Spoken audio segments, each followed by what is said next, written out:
Halo, selamat pagi teman-teman semua. Apa kabar? Semoga teman-teman semua selalu sehat dan juga ingat bahwa corona belum selesai. Jadi kita semua harus tetap jaga kesehatan, jaga protokol kesehatan juga. Sahabat-sahabat yang belum vaksin dan apabila sahabat sudah bisa vaksin booster, segera lakukan vaksin booster. Oke, teman-teman semua selamat datang di webinar Japanese Business Culture Talk Series dan acara ini dapat terlaksana dengan baik atas kerjasama antara jurusan Sastra Jepang Binus University dengan The Japan Foundation Jakarta yang didukung oleh Great Nusa. Webinar Japanese Business Culture Talk Series ini adalah sebuah seri diskusi yang secara khusus didesain untuk memberikan pengenalan mengenai bahasa, budaya, dan etika kerja Jepang yang diperlukan bagi orang-orang yang tertarik untuk masuk ke lingkungan bisnis Jepang. Dan seri diskusi ini kembali kami adakan di tahun fiskal ini sebanyak 5 kali hingga nanti bulan Februari 2022. Dan bagi teman-teman yang ketinggalan untuk mengikuti episode-episode sebelumnya, teman-teman bisa melihatnya di YouTube channel JF Jakarta dan juga di platform Budaya Nusa. Dan di akhir setiap acara, kami akan memberikan e-certificate bagi setiap peserta webinar yang mengikuti webinar ini secara live dari awal hingga akhir acara. Dan di akhir acara nanti akan saya informasikan lebih lanjut tentang cara untuk mendapatkan e-certificate-nya. Dan teman-teman, sebelum kita mulai webinar kita kali ini, saya akan menginformasikan beberapa aturan main webinar kita. Yang pertama, ketika acara dimulai, panitia akan melakukan audio mute, sehingga komunikasi hanya bisa dilakukan via chat room. Dan mohon untuk dapat mengganti ID Anda dengan menggunakan format nama lengkap, lokasi atau afiliasi, dan khusus bagi Binusian dapat menambahkan nomor ID mahasiswa atau dosen sebelum nama lengkap. Dan apabila ada pertanyaan, teman-teman bisa langsung menulis pertanyaannya melalui tautan Padlet yang ada di layar teman-teman sekalian. Nanti tautan Padletnya juga akan dikirimkan melalui chat room, jadi teman-teman bisa langsung klik aja. Kemudian untuk tampilan Zoom yang lebih optimal, mohon akan dapat memilih menu speaker view, dan peserta dilarang untuk menampilkan, menayangkan, atau mempertunjukkan video atau gambar yang berhubungan dengan promosi, judi, pornografi, dan hal-hal lain yang melanggar UU ITE Republik Indonesia. Terakhir, panitia berhak mengeluarkan peserta dari ruang diskusi apabila ada yang melanggar hal-hal tersebut di atas. Dan teman-teman, pada diskusi kita di hari Sabtu ini, kita akan bersama-sama membahas tentang peluang kerja di perusahaan Jepang. Jadi setelah di episode sebelumnya kita membahas tentang budaya kerja Jepang dahulu dan juga sekarang bagaimana, kemudian bagaimana pola komunikasi dan cara berkomunikasi yang terjadi di perusahaan Jepang, baik itu yang ada di Indonesia maupun di Jepang, hingga ke jenjang karir di perusahaan Jepang itu seperti apa. Nah, kali ini kita akan lebih fokus untuk berbicara tentang bagaimana sih peluang kita untuk dapat diterima di perusahaan Jepang. Jadi kita akan bicarakan tentang calon pegawai seperti apa sih yang biasanya dicari oleh perusahaan-perusahaan Jepang ini. Nah, ini saya yakin pasti penting banget buat teman-teman sekalian, terutama ketika teman-teman ingin bekerja di perusahaan Jepang kayak gitu. Nah, oleh karena itu untuk sesi kali ini kami sudah menghadirkan beberapa narasumber. Yang pertama ada Mas Roberto Masami Prabowo. Mas Roberto ini merupakan dosen tetap Universitas Pendidikan Nusantara, mengajar di Binus University sejak tahun 2013 dan memiliki pengalaman bekerja di perusahaan Jepang selama periode 2005 hingga 2008. Kemudian Mas Roberto menempuh pendidikan S1 di Sastra Jepang Universitas Dharma Persada, S2 di Universitas Indonesia, dan saat ini sedang menempuh pendidikan doktor di Fakultas Ilmu Budaya Universitas Padjadjaran Bandung. Penelitiannya berkaitan dengan dunia bisnis Jepang, dan salah satunya adalah tentang omotenashi di restoran Jepang. Dan kemudian kami juga menghadirkan dua narasumber yang akan membagikan pengalaman profesional mereka juga, yaitu Dani Sinatra. Beliau lulus dari Fakultas Manajemen di Seijo University IT Jepang di tahun 2015, dan setelah lulus bekerja di bidang Human Resources Services Company hingga sekarang. Beliau berpengalaman untuk membantu banyak pelajar ataupun para pekerja untuk berkarir di Jepang. Nah, ini cocok banget ini untuk teman-teman semua. Kemudian juga ada Rossi Chandra, lulus dari Sastra Jepang Binus University di tahun 2019. Dan selama menempuh pendidikan di Binus, Rossi mendapatkan beasiswa di Toyama University selama 1 tahun. Di Jepang, Rossi berkesempatan untuk mengikuti kegiatan pencarian kerja selama berada di sana. Nah, jadi ini para pembicaranya udah pas banget ini teman-teman untuk bicarakan tentang peluang kerja di perusahaan Jepang, dan oleh karena itu langsung aja kita ke Mas Roberto. Halo Mas Roberto. Halo, selamat pagi Mas Adi. Ada Pagi. Pak Dani juga, ada Kak Rosi ya. Dan teman-teman yang telah hadir di acara ini, selamat pagi. Ya. Oke. Langsung aja. Langsung aja Mas Roberto, Langsung 30 aja, menit ya. oke ya. Nah, Oke, mungkin kita langsung aja ya ke pembahasan hari ini. Memang kita udah berapa kali ya, saya udah kayak keempat atau kelima ya di acara JBC ini ya. Ya senang sekali Japan Foundation bisa bekerja sama dengan Universitas Binus ya. Hari ini kita akan ngebahas tentang peluang kerja di perusahaan Jepang. Sebetulnya sih bukan cuma perusahaan Jepang di Indonesia, apa di Jepang, sebenarnya sih di mana aja ya. Cuma nanti di PPT saya akan terlihat. Jadi kalau kerja di Jepang atau kerja di Indonesia itu seperti apa? Nah, kita kita bahas di sini ya, akan kita ada sharing ya. Oke, langsung aja. Jadi sebetulnya saya juga kemarin juga kepikiran agak lucu sih ya. Peluang kerja di perusahaan Jepang sama kalau kita lawan versusnya berarti ekspektasi perusahaannya tuh kayak apa ya gitu. Ini juga saya sedikit nanti akan ada share ya pengalaman saya dulu. Walaupun dan saya juga udah cerita ke teman-teman yang ada di BINUS juga, walaupun saya ada keturunan Jepang, bukan berarti saya jadi kartu as gitu ya. Kartu asnya ada 4 gitu kayaknya. Enggak juga gitu ya. Jadi nanti sambil kita bahas ya. Banyak ekspektasi yang kadang-kadang kita nggak nyangka. Saya sendiri juga nggak nyangka gitu. Tapi itu akhirnya jadi pembelajaran saya dan mudah-mudahan hari ini ya pembahasan hari ini berguna buat teman-teman nanti mau ngelamar di perusahaan Jepang maupun di Indonesia atau di Jepang gitu ya. Oke, ini yang kadang-kadang saya juga agak kaget ya. Bisa bahasa Jepang tuh cukup nggak ya gitu? Karena saya dulu memang pikir bisa bahasa Jepang tuh udah selesai gitu ya, udah bisa kerja gitu. Ternyata enggak gitu ya. Tapi baru-baru ini saya setelah saya pikir-pikir, dulu seharusnya sih begini ya gitu ya. Jadi mungkin hari ini teman-teman ya yang mau kerja di perusahaan Jepang yang mungkin sekarang masih SMA atau kuliah, ini belum telat sih kalau menurut saya sih ya, belum telat. Makanya kalian harus mulai dari mana ya? Yang pertama jelas saya punya keahlian apa aja ya gitu ya. Kalau saya dulu agak sombong gitu ya, oh saya udah bisa bahasa Jepang gitu. Tapi yang belum bisa bahasa Jepang atau bahasa Jepangnya masih kurang, nah berarti ini saatnya kita mulai kita asah nih. Dan dulu Shorainya mau ngapain sih gitu ya? Apakah mau cuma kerja di kantor? Apakah mau jadi interpreter gitu ya? Saya mungkin pernah cerita di sesi-sesi sebelumnya, saya tuh punya passion itu pengen jadi interpreter karena ada teman saya gitu ya. Dia juga keturunan Jepang. Nah, dia bisa menerjemahkan satu kasus di bandara aja, saya senang gitu ya. Wah, ini hebat juga nih. Bukan uangnya, uangnya memang banyak sih. Tapi keahliannya tuh saya pengen saya kejar. Gitu. Itu. Jadi pertama tuh kita punya keahlian apa dulu gitu. Kalau memang kurang kita asah dulu. Nah, yang kedua, habis itu mau ngapain ya?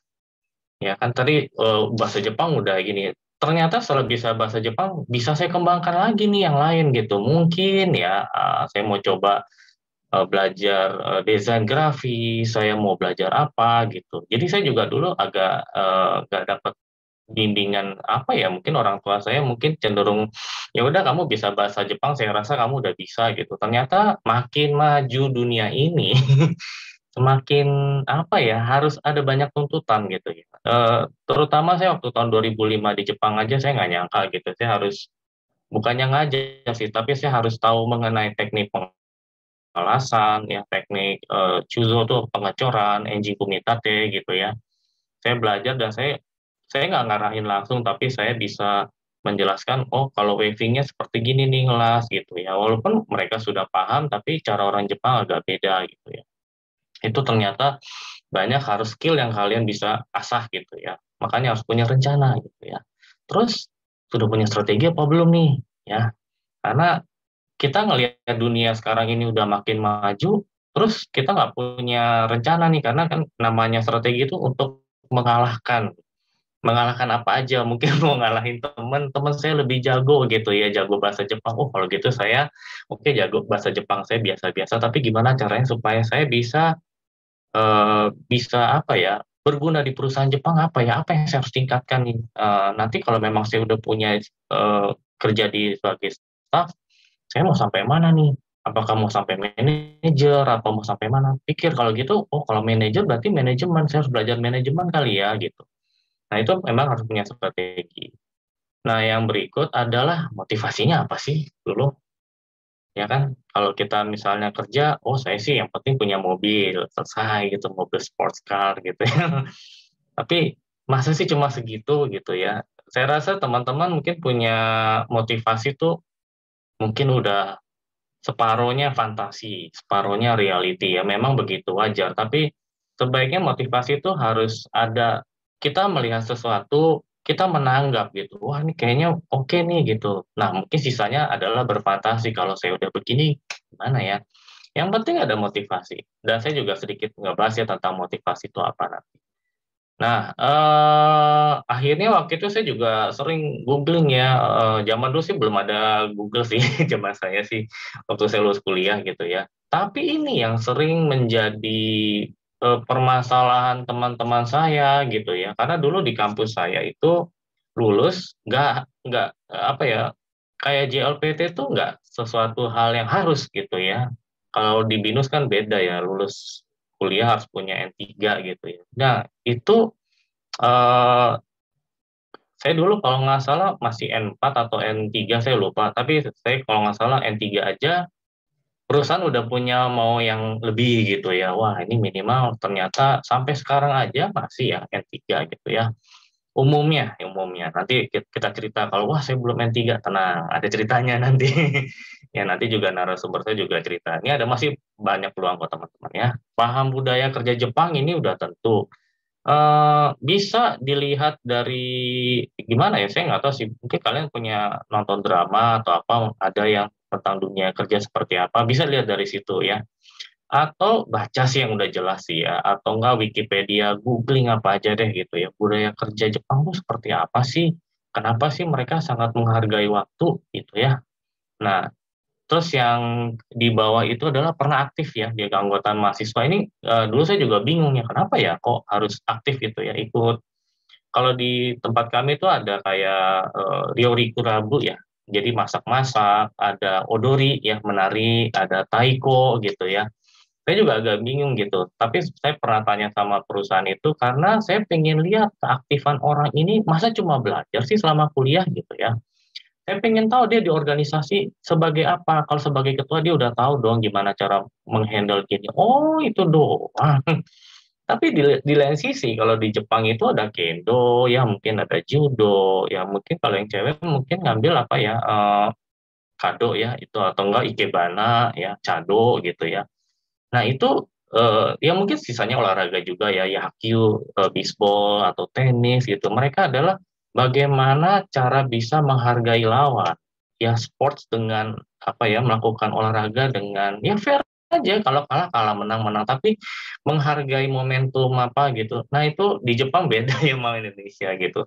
Tapi memang itu memang caranya orang Jepang kalau ketika merekrut itu pasti ditanya itunya ya. Pada umumnya seperti itu. Nah ini juga ya pernah belajar ke Jepang gitu ya. Tapi nanti kalau misalnya belum pernah belajar ke Jepang ya, mau sekolah atau apa, masih ada sih. Cuma tetap mereka cari bagusnya sih, karena mungkin bahasa Jepangnya udah bagus ya. Nah ini juga dibilang baru juga enggak. Kadang-kadang saya juga kaget. Itu boleh nggak saya apa ya, pernah magang di Jepang gitu ya sebagai kenshusei aja atau apa gitu. Saya agak kaget gitu. Ya biasa Kenshusei itu bahasa Jepangnya nggak bagus ya karena mereka sibuk kerja atau apa itu Jishusei gitu ya, sibuk kerja tapi bahasa Jepangnya nggak, tapi mereka mungkin mau lihat skill tekniknya yang mereka punya. Jadi ya ini nggak pakem ya, nggak pakem, tapi ada beberapa yang iya ya, mereka kadang-kadang nyarinya kayak gini. Jadi mungkin di antara ini teman-teman ada poin yang nyangkut nih, berarti bisa jadi kriteria yang bisa diterima di perusahaan Jepang. Oke. Nah, ini contohnya ya, saya cuma ngambil dari baru-baru ini sih. Ya, bulan-bulan ini saya coba cari googling aja ya, agak kaget ya. Ya, tentunya ada yang dicari kalau di perusahaan Jepang ya sarjana Jepang, apa sarjana sastra Jepang ya. Memiliki pengalaman ini karena sudah pernah kerja. Ini saya coba saja ya. Nah, usia ya teman-teman penting. eh, Mungkin kalau bilang ini karena mungkin sudah pernah di pabrik ya, pernah di perusahaan Jepang atau sarjana gitu ya saja. Itu juga ini. Nah, ini agak berat ya. JLPTN 2. Tapi ini cuma contoh aja. Nggak semuanya seperti ini ya. fasih berbahasa Inggris maupun lisan. Nah, ingat ya teman-teman, bahasa Jepang itu bisa oke, tapi bagus juga bahasa yang lain yang kalian bisa pegang gitu ya. Tentunya udah nggak ada pilihan lain sih kalau di mana-mana internasional Inggris ya, lisan maupun tulisan. Mahir menguasai komputer, ya ini udah harus ya hari gini.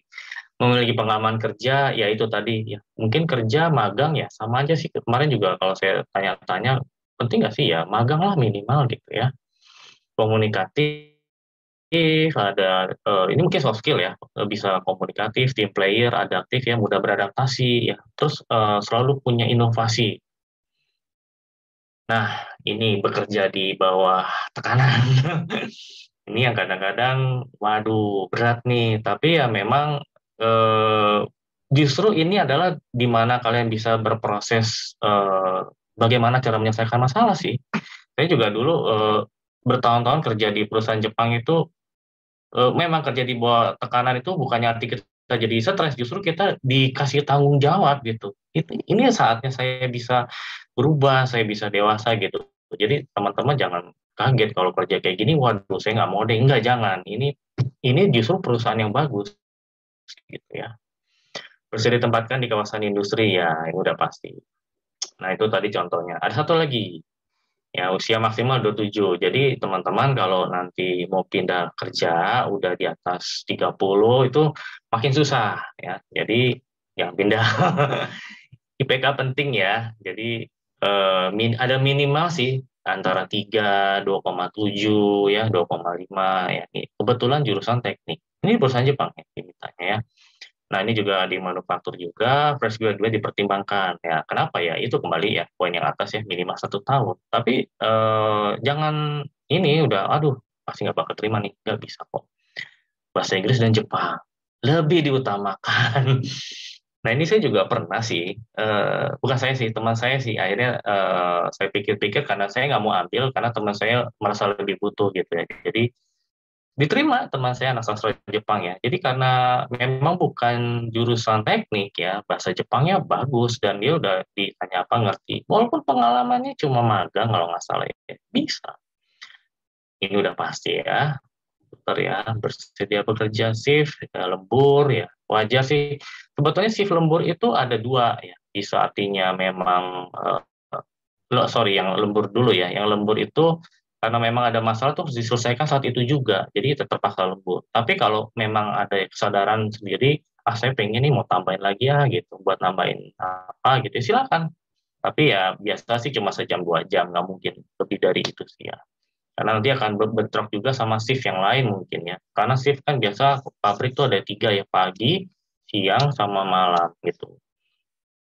Nah, memiliki komunikasi yang jujur ya, ini wah teman-teman yang mungkin suka apa ya, usaha jujur atau gimana, tapi saya rasa sih teman-teman harus bisa jujur itu kalau melakukan kesalahan, iya saya ini gini-gini gitu. Jadi nggak usah nggak tahu nih, tahu-tahu gini. Nah, ini perusahaan yang kayak gini harus memang tentunya mereka tuh orang-orang yang seperti ya, memiliki analytical thinking ya. Jadi benar-benar dia selalu kalau ada masalah nih kenapa ya gitu. Sebetulnya sih ini mungkin ya kalau nanti kalian kerja di perusahaan ini adalah kaizen ya. Jika kalian ada masalah, cari masalah nih. Oh kalau masalahnya nggak ada, analitiknya apa nih? Kairio mungkin ya. Ya dia perbaiki nih sistem yang sudah ada gitu ya. Nah itu bisa kayak gitu. Jadi nanti ada tesnya pastinya sih. Ya mampu bekerja secara tim, ini soft skill ya. Komunikatif udah berjadi bertahan ini udah pasti rata-rata sama. Banyak kan teman-teman saya bilang, aduh saya ini ya kerjanya di sini berat banget gitu. Iya iya iya. Tapi setelah dia ngeluh sama saya setahun 2 tahun, apa yang terjadi, dia malah lebih dewasa gitu ya, lebih ngambil keputusannya lebih cepat atau apa gitu. Justru ini perusahaan tempat kalian bisa kesempatan berubah gitu ya. Sama yang terakhir ini adalah bersedia ditempatkan di kawasan industri, udah pasti. Oke, kalau mau kerja di perusahaan Jepang, memang belajar bahasa Jepang di Indonesia udah banyak sih ya, gitu ya. Nah, tapi kalau di Jepang ini agak eksklusif juga, tapi saya kemarin juga ngelihat ada beberapa nggak cuma di ini ya, nggak cuma di BINUS, di mana aja sih. Tapi kemarin yang saya lihat ini yang terburuk dan yang terbaik aja sih. Positif sih memang kemampuan berbahasa Jepang, wah ini udah top banget ya, sampai JLPTN 1 gitu ya. Bahkan sampai Coto, bukan orang Indonesia lagi ya gitu, Nihonjin desu ne gitu. Saya kadang-kadang salut sama anak-anak yang belajar bahasa Jepang di Jepang tuh udah canggih banget ya. Ada arubaitonya ya, jadi social experience. Ini sangat menarik ya teman-teman, kalau belajar bahasa Jepang di Jepang tuh pasti pengalamannya lebih banyak ya. Memahami budaya Jepang sehari-hari ya. Sorry ini sehari-hari ya di tempat arubaitonya juga gitu. Cuma ada negatifnya ya. Pengalaman kerja biasa sih kerja kasar ya. Sama yang kedua cenderung selektif mencari kerja karena dia udah bisa bahasa Jepang, jadi dia mikir-mikir, oh bahasa Jepang udah jago nih, masa saya kerjanya kayak gini gitu. Cenderung selektif sih, tapi nggak tahu ya, mungkin kembali ke pribadi masing-masing juga. Nah, kadang-kadang yang ini agak bahaya, ya kasihkan aja, dia udah kelamaan di Aruba itu udah nyaman, akhirnya ya udahlah saya di sini aja gitu ya. Kadang-kadang akhirnya dia belajar bahasa Jepang sama Aruba itu sayang sekali ya teman-teman. Masih sebaiknya sih lulus bukan lulus ya, belajar di bahasa Jepang di Jepang tuh sebaiknya langsung lamar kerjaan di Jepang aja ya. Banyak peluangnya kok. Nah, bekerja di Jepang ini juga menarik teman-teman. Bisa Google atau enggak cari aja deh. Ini sebagai contoh ya. Ini bagian marketing aja ya, Nihongo Business Reberu ya, tapi tentu perlu belajar bahasa Inggris juga ya karena marketing contohnya. Macam-macam sih kerja di perusahaan Jepang harus ada N1 atau gimana gitu ya. Ini nanti kalian coba googling aja deh ya. Ini karena pilihannya memang seperti ini. Seishaing ya. Jadi udah karyawan tetap gitu. Jadi kalau teman-teman, wah kayaknya susah nih, ada kok situsnya. Ya walaupun nanti seleksinya sangat cukup ketat ya. Akan harus bikin resume atau ya apalah karena ini udah JLPT-nya N1, ada yang N2 juga gitu ya. Jadi N3 juga ada ya. Jadi kalian jangan jiper gitu. Wah ini nggak bisa nih, ada kok situsnya. Nah, ini tipsnya mungkin yang lalu juga saya pernah cerita, tapi ini juga cuma review aja sedikit ya.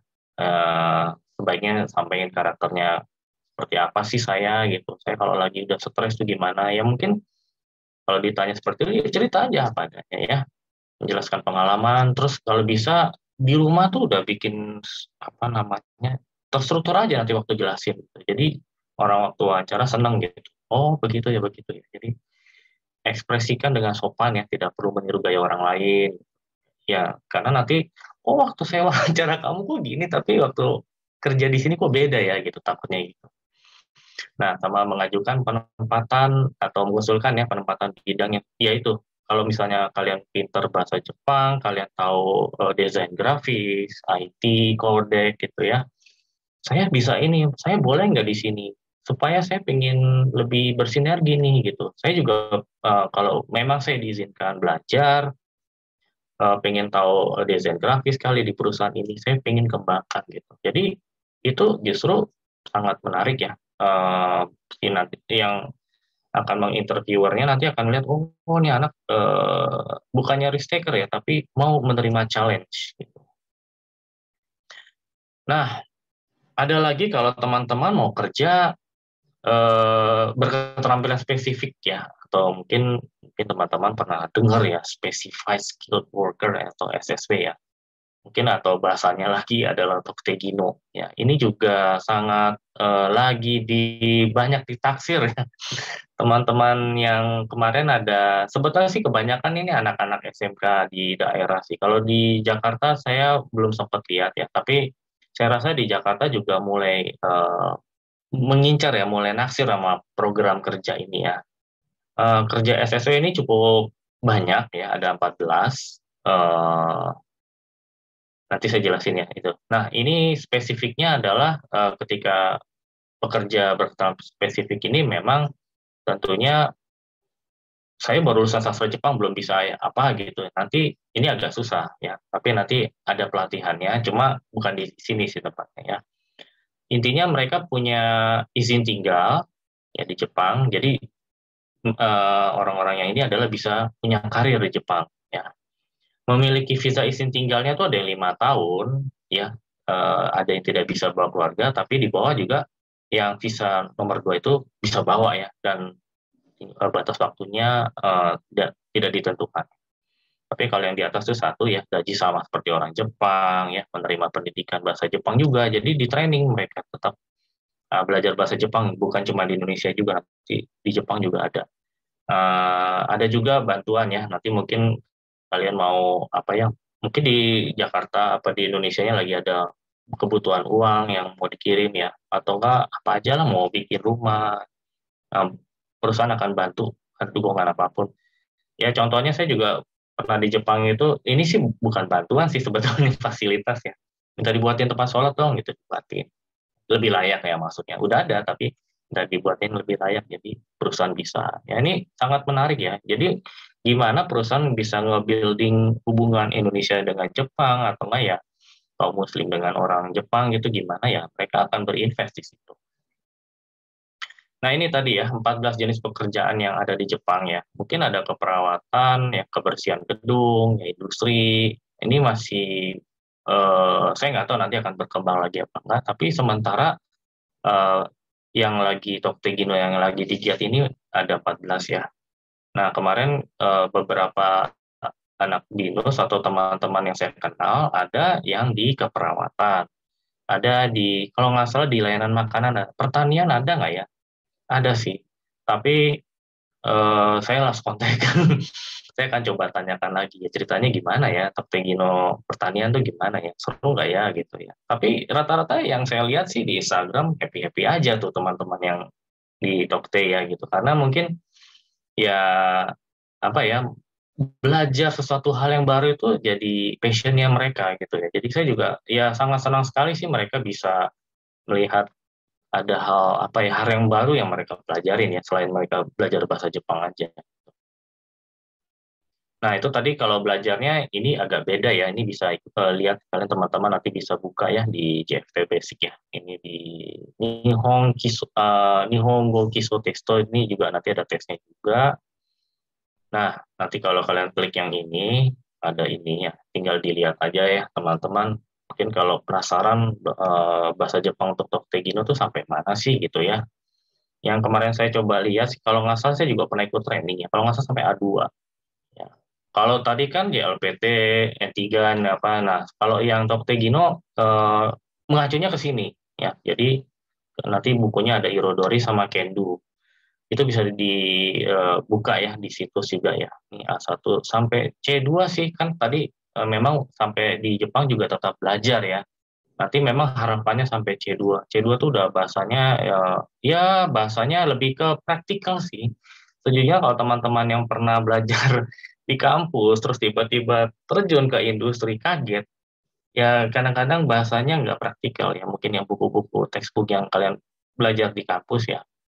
Karena saya juga waktu tahun 2005 saya juga masih pakai buku yang sama seperti yang kayak di kampus ketika orang-orang itu di Jepang, karena saya sih tahu ya, tapi mereka kan nggak paham ya bahasa sehari-hari. Itu mereka sering miscommunication. Tapi ini saya sudah ikut trainingnya, buku ini sangat bagus ya, sangat praktikal, jadi teman-teman silakan coba cek aja. Nah, Indonesia ini termasuk urutan ketiga ya, jadi kalau misalnya Indonesia tuh banyak peran nggak ya di Jepang? Banyak ya. Jadi ini contohnya cuma Gino Jisho aja sih ya. Tapi Toktegino saya belum nemu datanya seberapa banyak. Indonesia aja udah masuk urutan ketiga. Ya. Jadi cukup diminatin. Kenapa Vietnam sama kenapa Jepang? Kalau yang pernah saya baca ya, ini karena dapatnya saya dari Ministry apa sih, kedutaan tenaga kerja Jepang ya. Jadi sebetulnya ini Vietnam itu kayak orangnya tuh kerjanya nggak milih-milih gitu. Bukannya nggak milih-milih jadi serabutan, enggak. Tapi dikasih apa aja dia mau gitu ya. Nah, di yang 15% itu juga Cina atau China itu memang lumayan banyak karena mereka memang spirit semangat kerjanya juga cukup. Indonesia, habis itu Filipina. Sisanya lagi kalau nggak salah Thailand atau Malaysia, nggak terlalu banyak ya. Tapi Indonesia kalau nggak salah 8,7 ya, itu sekitar 9 ribuan ya kalau nggak salah 1 tahunnya itu. Jadi nanti kalian nggak usah khawatir, oh nggak banyak kok, tapi banyak ya. Dan mudah-mudahan setelah corona ini selesai, tentunya akan lebih banyak lagi nanti bisa diterima. Nah, cuma teman-teman jangan lupa ya, tadi saya ingat ya, strategi dan trajektori. Karena kita punya strategi itu, kita kayak ada jejak. Ya. Kalau kita udah sampai mana, ada langkahnya gitu ya. Harus kita susun. Saya udah bisa sampai sini nih, sampai mana nih. Tapi tujuannya apa dulu ya. Misalnya investasi ekonomi. Saya belajar bahasa Jepang, saya pingin, nah apa dulu? Karena saya pingin, pasti ada tujuannya, masa kalian belajar cuma untuk pinter? Nggak mungkin kan? Pasti untuk gimana saya bisa dapat bekerja, punya uang gitu nantinya. Uangnya berapa yang saya bisa dapat ya? Harus dipikirkan sih baiknya. Nah, ada lagi simbolik ya, karena kadang bisa bahasa Jepang, bisa bahasa Inggris, ya bahasa yang lain gitu ya. Ada kayak orang yang punya nilai aja gitu ya, simbolik, oh dia orang intelijen tinggi, bisa apa tadi, desain grafis, ya, bisa IT, wah itu udah beda lagi. Ya. Ada lagi memang biologis ya, simple aja, setelah saya nanti ya menikah atau apa gitu ya, nggak terlalu banyak harapan, tapi ini perlu dipertimbangkan juga setelah ekonomi, simbolik, biologis, mau ngapain ya habis masa ngejomblo terus atau sendiri terus kan nggak mungkin ya. Itu harus dipikirin juga. Ini secara umum ya gambarannya. Ada lagi pewarisan. Nah ini macam-macam ya. Misalnya setelah kalian sudah punya strategi itu ingin di-share ke orang-orang. Kalau saya sih pengen begini. Siapa tahu kita bisa bertukar strategi juga. Tapi ada juga strateginya itu bisa kita ceritakan ke orang lain, bisa jadi motivasi orang lain. Oh gitu ya, berarti kamu di Jepang seperti ini ya. Ya itu tergantung nanti sebelum dan sesudahnya. Ini akan bisa berjalan terus. Ya. Edukatif yang tadi juga ya, mungkin pengalaman selama ini belajar gitu ya. Ya ingin dikolek aja terus ilmu-ilmunya itu, pengalaman hard skill, soft skill ya. Kebanyakan sih kalau orang-orang udah pengalaman, ya pasti edukasinya udah sangat tinggi ya. Karena sudah terdidik dengan baik gitu. Nah, ini kalau menurut Bourdieu juga kita lihat orang setiap kali modal itu adalah atau kapital ya, kita harus punya modal. Modal bukan uang sih. Modal itu artinya ekonomi ya, untuk supaya mengukur sumber daya ekonomi individu ya. Kita sekarang udah punya apa nih gitu. Kalau belum punya apa-apa ya sebaiknya kita harus pikirin ya. Karena suatu saat kita harus bisa mengukur, saya udah bisa beli handphone ini, saya udah bisa beli motor, saya udah beli, nah itu jadi modal ukurnya tuh sampai mana. Sebaiknya punya ya. Modal budaya juga yang tadi udah belajar bahasa, udah etikanya udah dipelajarin gitu ya. Semakin kayak nanti kita bisa masuk nih ke dunia yang mana nih kalau semakin kita bisa berbahasa yang dengan baik, budaya yang baik ya. Modal sosial juga ini sebenarnya seperti kayak network juga. Ini penting teman-teman. Jadi mungkin kalau yang sekarang lagi belajar, yang lagi kuliah gitu, sebaiknya punya modal sosial juga untuk networking. Kita aja kerja butuh networking ya, partner gitu. Tapi nanti siapa tahu waktu kita kerja kita butuh networking ya sama teman-teman dulu. Oh ya teman-teman SMA saya dulu waktu ini gini. Nah, ini sebaiknya kita juga tetap punya.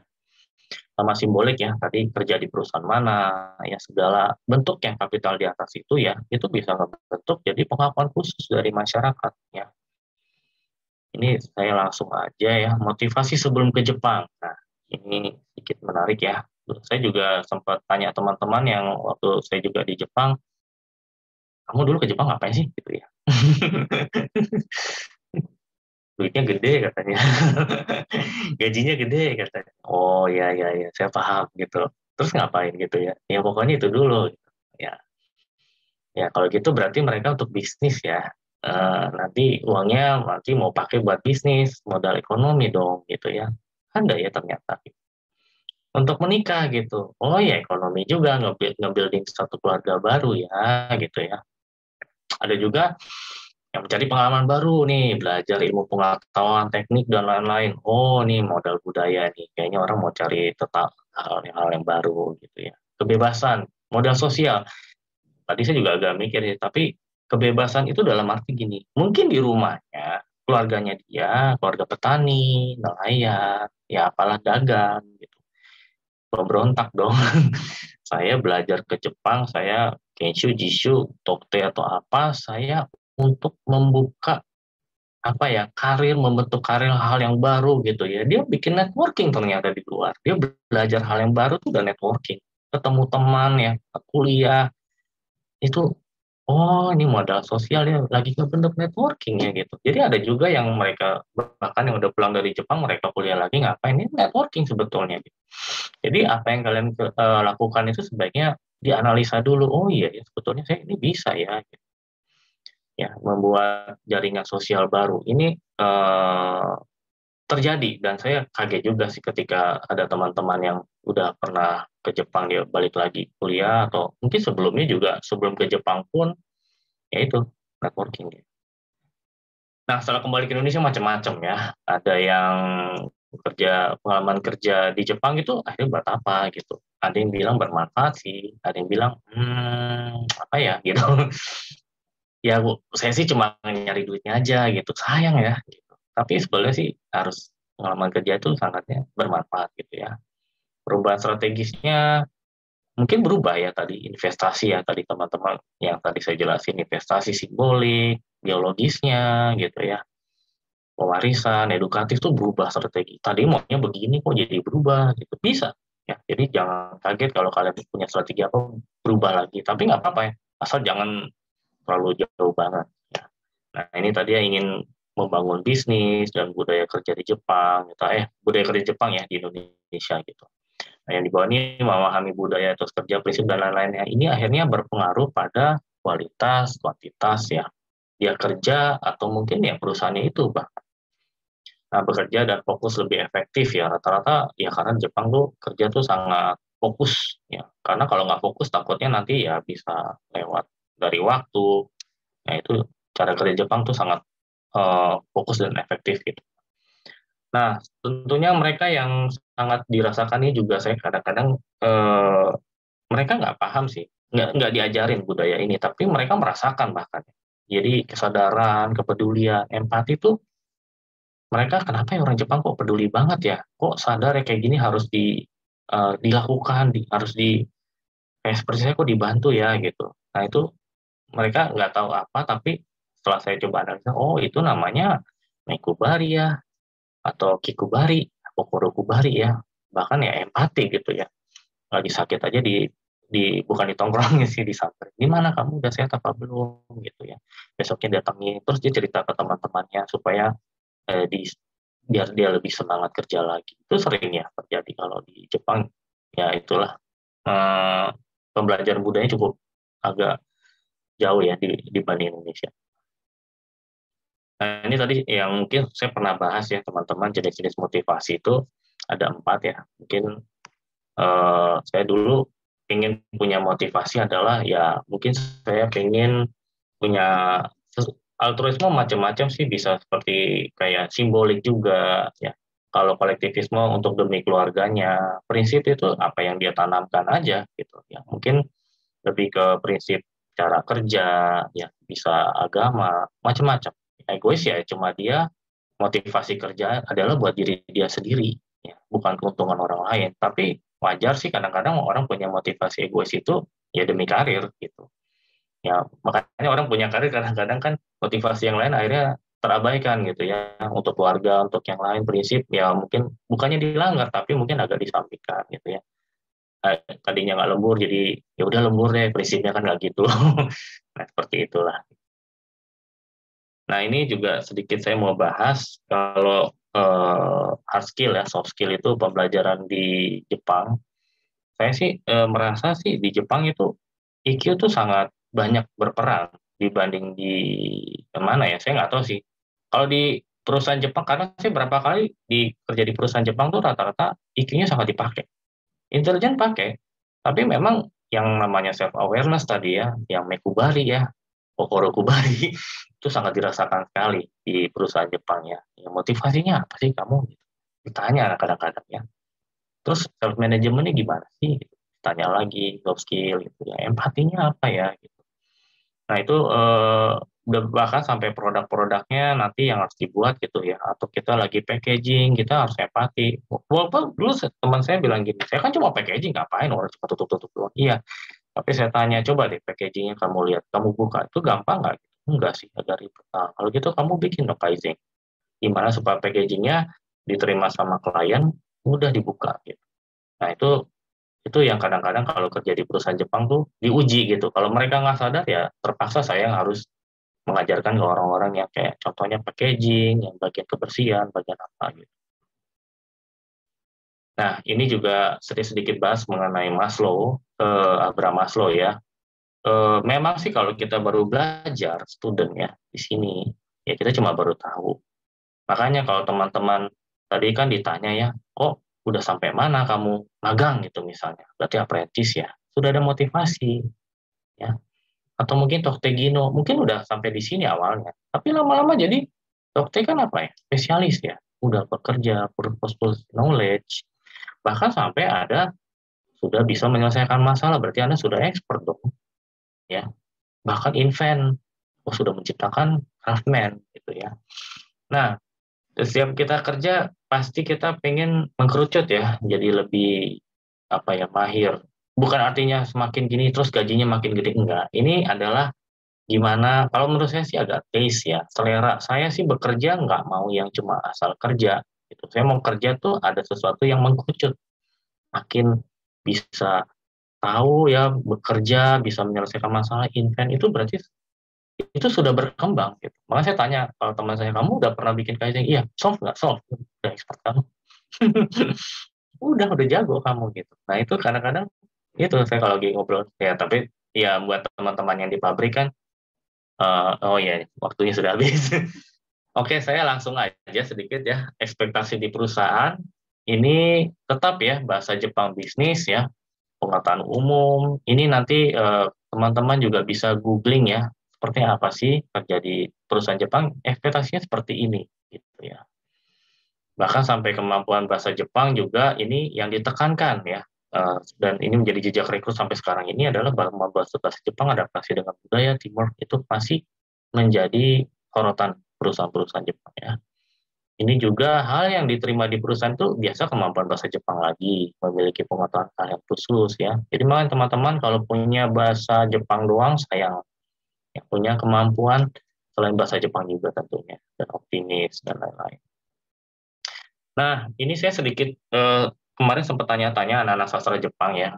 Saya kalau saya nanti udah kerja, masih ada nggak ya kerja? Kemarin gara-gara pandemi banyak yang kerjaan hilang ya gitu. Ya, tapi memang tetap aja yang di Jepang ini 10 tahun kemudian akan ada pekerjaan yang hilang, masuk asumsi aja ya. Mungkin sampai ya taksi untensio ini seperti kayak sopir taksi ya. Dewa egoing tuh kayak misalnya operator telepon. Itu kan sekarang udah digantikan sama robot ya. Chatbot atau apa gitu. Di sisinya masih banyak lagi. Di sebelah kanan adalah yang akan bisa tetap bertahan ya. Seperti social worker atau apa ya. Shinri counselor tuh ya counselor psikolog ya, atau gakugeing tuh ya bagian seni, kangoshi ya masih ada. Jadi teman-teman nggak usah takut, ya robot mungkin satu saat akan mengancam, tapi tetap yang namanya manusia dibutuhkan gitu ya. Banyak belajar, kita sambil lihat kecenderungan ke depan ini nanti akan terjadi seperti apa gitu ya. Hati-hati aja. Oke. Nah, ini sebagai kata kiasan dari saya, Franklin Roosevelt ini ya laut yang tenang itu tidak akan melahirkan laut yang tangguh gitu ya menurut saya. Jadi semakin kalian bisa belajar ya dan ngalamin waktu kerja berat gitu ya. Saya rasa sih kalau kalian ini nggak bakal jadi orang yang kuat gitu ya. Itu aja, saya mohon maaf sudah lewat 6 menit ya. Terima kasih, sampai kita bahas yang berikut ini ya. Gimana Pak Adi? Oke, terima kasih Mas Roberto untuk presentasinya, menarik banget nih. Langsung aja kita mau ngobrol-ngobrol. Tapi sebelum kita masuk ke seri session, saya mau mengingatkan kembali bahwa teman-teman juga bisa langsung menulis pertanyaan melalui tautan Padlet yang ada di kolom chat saat ini ya. Jadi teman-teman bisa langsung klik tautannya, kemudian teman-teman bisa langsung ketik pertanyaannya di Padlet. Dan nanti kami akan memilih 2 pertanyaan terbaik yang akan mendapatkan hadiah berupa saldo OVO atau GoPay sebesar 50.000. Ingat ya, 2 penanya terbaik akan mendapatkan hadiah. Gitu. Oke. Langsung aja. Halo Pak Dani dan juga Rosi. Apa Halo. kabar? Baik. Ya, halo Kak. Ya, sehat-sehat semua? Baik. Sehat, syukur sehat. Oke. Oke, sebentar. Nah, ini aku mau langsung aja nih. Mungkin tadi sudah ada perkenalan sedikit tentang Pak Dani dan juga Rosi. Ini karena waktu juga, jadi saya langsung aja jumps in ke pertanyaan yang untuk apa? Kita ngobrol-ngobrol langsung gitu ya. Oke. Ini ke Pak Dani dulu nih. Baik. Pak Dani ini kan bekerja di sekarang saat ini ya bekerja di Human Resources Services Company ya. Betul. Jadi Human Resources Company itu intinya perusahaan yang mentrain orang-orang untuk kemudian bekerja di perusahaan lain. Kurang lebih seperti itu kan? Tolong koreksi kalau misalnya saya salah. Betul, Pak. Betul ya. Nah, ya. Di perusahaan Bapak ini juga menyalurkan tenaga kerja ke luar negeri, termasuk Jepang juga? Baik, ya betul Pak. Jadi perusahaan saya selain untuk hanya mengenalkan, istilahnya kita bukan mengenalkan ya, kita kalau bahasa Jepangnya itu kan Jinzai Shoka ya Pak, kita mengenalkan orang gitu ya. Tapi sebenarnya ketika mengenalkan itu kita ada edukasi, ada prosesnya. Nah itu juga kita lakukan semua gitu Pak. Nah, ketika kita, ini kan topik kita hari ini kan peluang untuk bekerja di perusahaan Jepang, gitu kan. Nah, yang saya yakin juga teman-teman di sini juga pada penasaran nih. Sebenarnya peluang untuk bekerja di perusahaan Jepang itu bagaimana sih Pak? Sebesar apa sih peluangnya untuk teman-teman di Indonesia? Oke, baik Pak. Ini untuk di Jepang atau di Indonesia Pak? Atau di mana? Berbeda ya Pak ya? Tapi dua-duanya handle juga? Kebetulan saya dua-duanya gitu. Jadi sebenarnya peluangnya sih ada. Kalau aku bilang nih Pak, secara keseluruhan, sebenarnya peluangnya cukup besar untuk orang-orang Indonesia ini bisa bekerja di Jepang. Karena sekarang di Jepang sendiri juga untuk anak-anak mudanya itu sudah, kalau kita lihat secara struktur pendudukannya mereka itu memang orang mudanya sekarang sudah tidak ada, dan sedangkan Indonesia ini kan sekarang kita bilang kan ini ya bonus ya, lagi bonus populasi gitu ya. Ini sangat peluangnya sangat besar. Kalau dibandingkan dengan negara-negara Asia Tenggara lainnya nih Pak, kira-kira Indonesia bagaimana peluangnya? Lebih tinggi siapa atau bagaimana? Sebenarnya peringkatnya gitu? Kalau dibandingkan sama negara-negara Asia Tenggara lain itu saingannya yang paling besar itu sebenarnya Filipina atau Vietnam. Oh, I see. Ya, Filipina atau Vietnam. Kalau untuk negara lain mungkin Malaysia, Singapura, mungkin yang sekarang agak naik sedikit itu Myanmar. Oh, oke. Ya, itu mungkin agak naik sih mereka. Seperti itu. Jadi sebenarnya kalau dibandingin dengan negara-negara Asia Tenggara lainnya, Indonesia masih top 3 lah ya Pak, ini kurang lebih ya. Karena kita penduduk paling banyak gitu Pak. Betul. itu suatu fakta yang tidak terbantahkan. Nah, kalau tadi kan kita membicarakan tentang peluang dan segala macamnya, biasanya ini disalurkan ke sektor mana aja Pak? Oke. Untuk sektornya sih sebenarnya kalau saya ini luas sekali Pak. Saya dari sektor yang kita bilangnya itu blue collar hingga sampai white collar. Kita bilang white collar ini mungkin kurang cocok sih, cuman biasanya kita bilangnya itu untuk lebih ke arah yang industri atau pekerjaan yang bukan ini ya Pak ya, bukan yang di office atau apa. Manufaktur lah ya kurang lebih ya. Manufaktur atau apa kita luas sih. Sebenarnya kita luas. Tapi kalau peluang-peluangnya ini sebenarnya tadi seperti yang disampaikan dari Roberto Sensei, peluangnya banyak, luas. Tinggal anaknya aja gitu. Maunya kemana nih? Ya, betul. Oke. Nanti saya kembali lagi ke Pak Dani ini. Rosi sekarang ya. Rosi sekarang bisa cerita dikit nggak? Rosi sekarang setelah lulus dari BINUS sudah mencoba untuk apply ke beberapa perusahaan Jepang, dan bagaimana keadaannya sekarang? Ya sebelumnya terima kasih untuk Pak Adi atas pertanyaannya. Ya.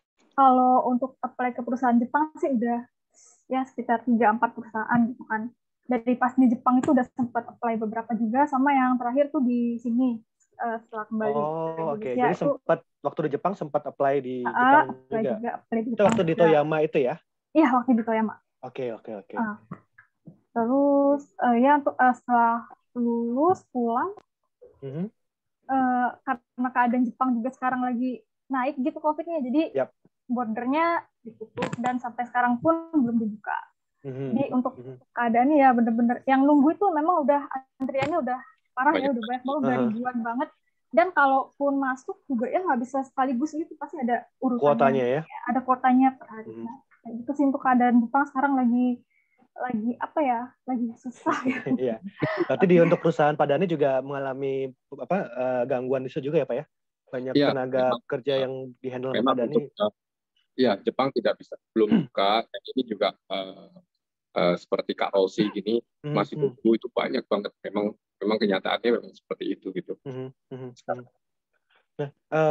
sekarang balik lagi ke Rosi. Bisa ceritain nggak?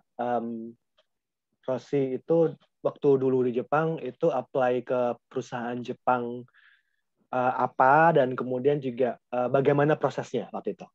Oke, yang pertama waktu itu pernah apply di penginapan, perhotelan itu, sama di bandara.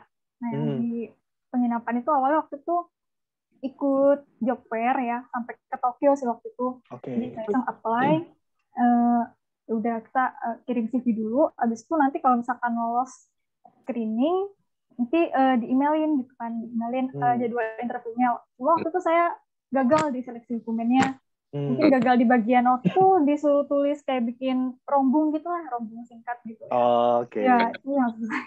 Gagal sih di seleksi itu. Nah, terus abis itu apply di bandara itu waktu itu iseng-iseng aja cari di Google gitu kan, googling, dapat nih. Itu pas lagi di Jepang ya, apply di bandara tuh? Pas lagi di Jepang, itu googling, ketemu, ya udah saya iseng kirim CV-nya gitu kan, itu lewat pos gitu. Sih. Ya udah, abis itu ternyata lolos nih screening sertifikat screening dokumennya lolos. Abis itu ada undangan interview, ya udah saya ke Tokyo juga waktu itu. Itu interview, setelah interview tuh kemarin tuh ada disuruh bikin kayak karangan juga esai ya tentang kamu tuh mau jadi apa ya, karya apa, pekerja yang seperti apa sih. Nah kayak gitu tuh temanya waktu itu. Nah, habis itu udah selesai dan ternyata keterima ya, setelah beberapa hari interview itu keterima. Ya udah, habis itu pulang ke Indonesia, ternyata waktu itu sempat ada kayak salah pahaman gitulah antara saya dengan Kaisyanya.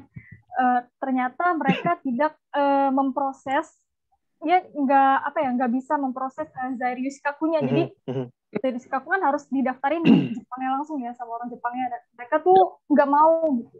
Nggak bisa katanya. Ya udah, akhirnya saya batalin kontrak. Kalau nggak mau, jadi itu udah waktu itu sampai ngirim dokumennya kan pakai ini kan, pakai pos juga ke Jepang kan mahal banget ya. Curcol nih. Gagal banget sih. Udah saya ikhlas loh, udah itu cari lagi. Kebetulan waktu itu teman saya tuh ada kayak koneksinya gitu sama orang Jepangnya, jadi saya minta kontaknya gitu kan. Udah, saya waktu sempat apply di bagian sushi nih, pas udah pulang ke Indonesia nih, nyari kan sushi itu ternyata harus ada Tokutegino, sertifikatnya lulus tes Tokutegino yang makanan. Nah, waktu itu saya sempat ikut tesnya dan lulus nih. Nah, abis itu temen saya ada juga, tiba-tiba banget dia nge-line gitu kan, nawarin ada job nih di sini gitu, mau nggak gitu. Ya udah, pas saya lihat ternyata kayaknya boleh juga nih, coba. Ya udah, saya coba aja gitu lah. Waktu itu sebelum tes sih, itu pas teman saya chat itu sebelum tes, saya coba taruh CV juga di situ. Habis itu ternyata lolos nih screening dokumennya. Lolos, habis itu diundang interview kan. Habis interview nanti ada sumekainya gitu segala macam. Lalu terakhir tuh ada interview juga, final interview sama atasannya gitu. Ya udah, akhirnya lolos juga. Jadi yaudah, kalau misalkan saya tuh niatnya kalau misalkan ya kan yang tes ini nggak yakin ya bisa lolos atau enggak nih yang tes kayak gini nih. Jadi saya pikir yang ini tuh buat cadangan aja deh, yang ini makanan ini. buat cadangan juga. Habis itu ternyata lolos, ya udah deh saya ambil yang ini aja karena untuk jenjang karirnya memang lebih menjanjikan. Lebih menjanjikan. Ya kayak gitu. Jadi ya udah saya ambil yang ini, terus yang Tokopedia saya batalin. Okay. Nah, ini aku penasaran sama yang pengalaman Rossi waktu Rossi apply ke perusahaan Jepang ketika Rossi masih di Jepang ya. Posisi yang Rossi apply itu apakah posisi yang tadi di job fair maupun yang di bandara yang dari web tadi itu apakah posisi itu emang posisi untuk non Japanese kah atau itu posisi yang reguler yang saingannya juga orang Jepang sebenarnya? Ada orang Jepang sama ada orang asing. Yang Rossi apply itu reguler berarti. Reguler. Karena orang Jepang juga berkompetisi untuk posisi yang sama ya. I see. Jadi bisa dibilang bahwa di Jepang sendiri pun mereka ada peluang bagi orang non Jepang juga termasuk orang Indonesia juga untuk apply posisi yang orang Jepang juga apply ya sebetulnya. Betul, ya. Jadi bukan posisi banget. khusus misalnya international desk saja atau ikutnya bukan hanya itu saja ya. Bukan cuma itu aja. Itu menarik. Nah, Pak Dhani nih. Oke. Pak Dhani, kalau kita membicarakan tentang tadi kan kita udah ngomongin tentang peluang bahwa peluangnya terbuka lebar dan segala macamnya. Sebenarnya nih Pak, kalau kita ngomongin ya in general aja kita ngomongin in general. Karena kalau nanti ngomongin in detail terlalu banyak kan in detail panjang karena masing sektor masih ada berbeda-beda. Perusahaan Jepang yang ada di Jepang baik yang ada di Jepang maupun perusahaan Jepang yang ada di Indonesia itu mereka mencari pegawai yang seperti apa sih? Oke.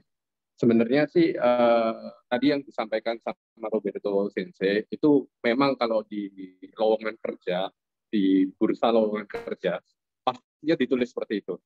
Harus punya N3, harus punya N2, atau harus punya pengalaman seperti ini.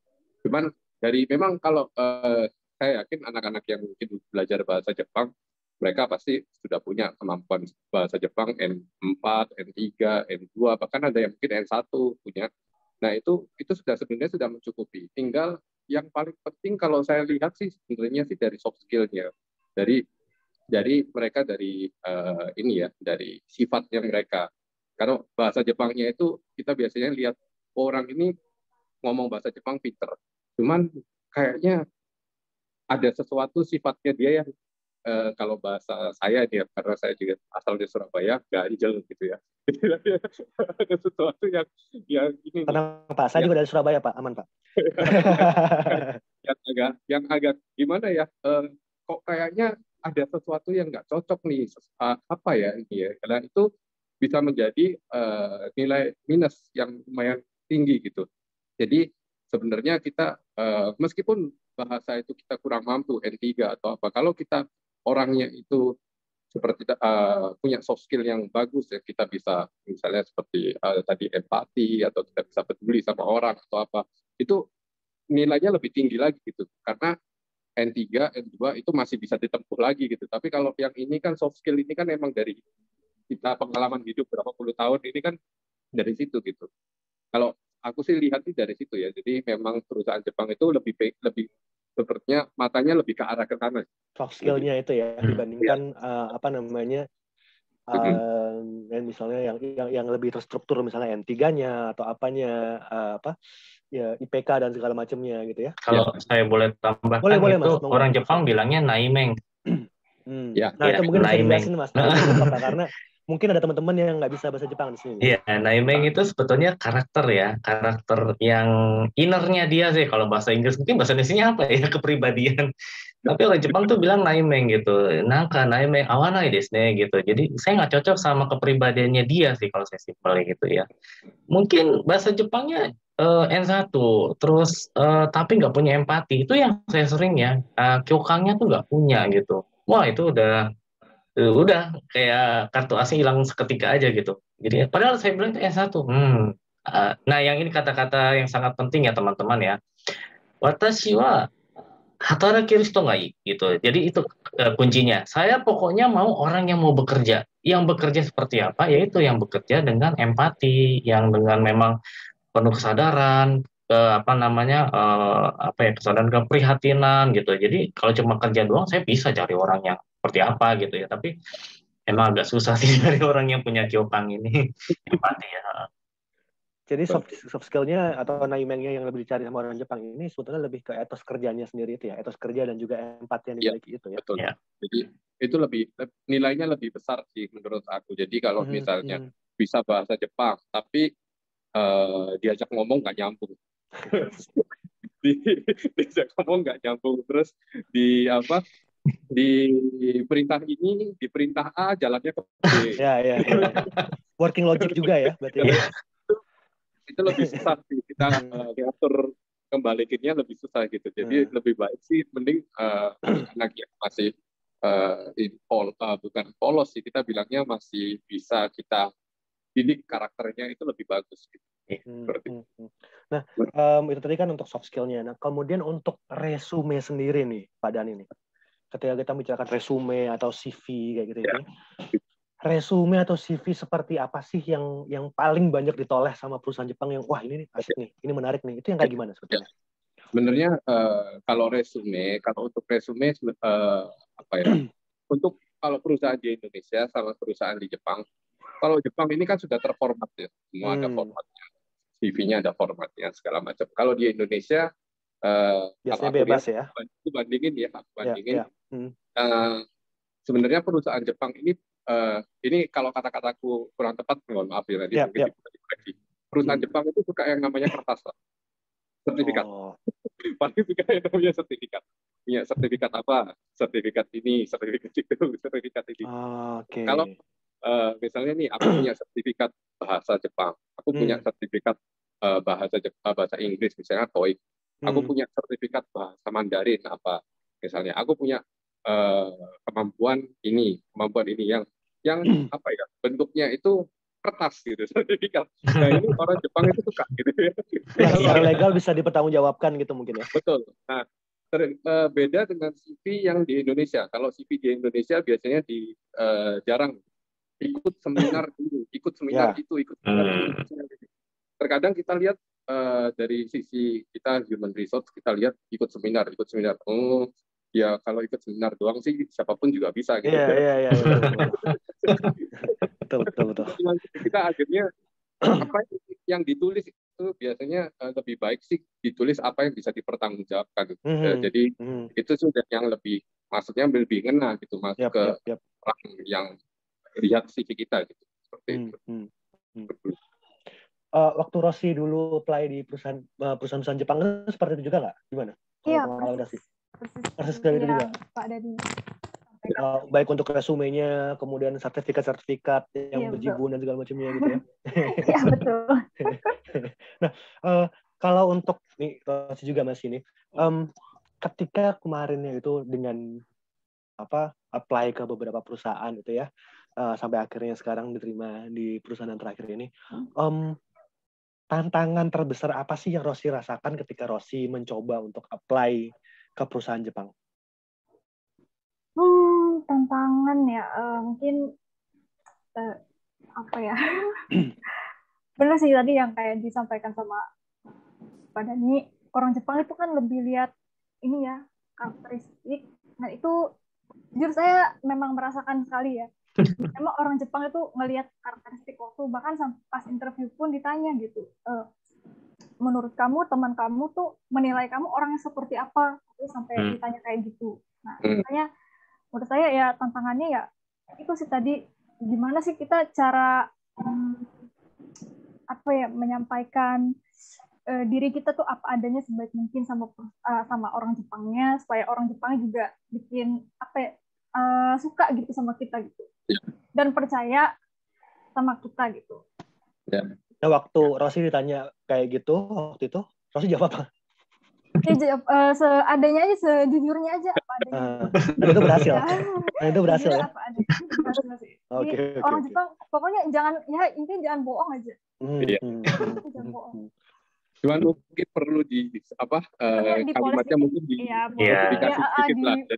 Jadi paling gitu aja. Dimodifikasi sedikit.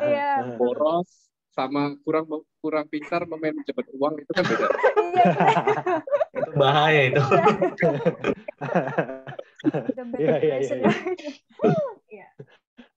Ini pertanyaan sama juga sebenarnya kepada Dani nih.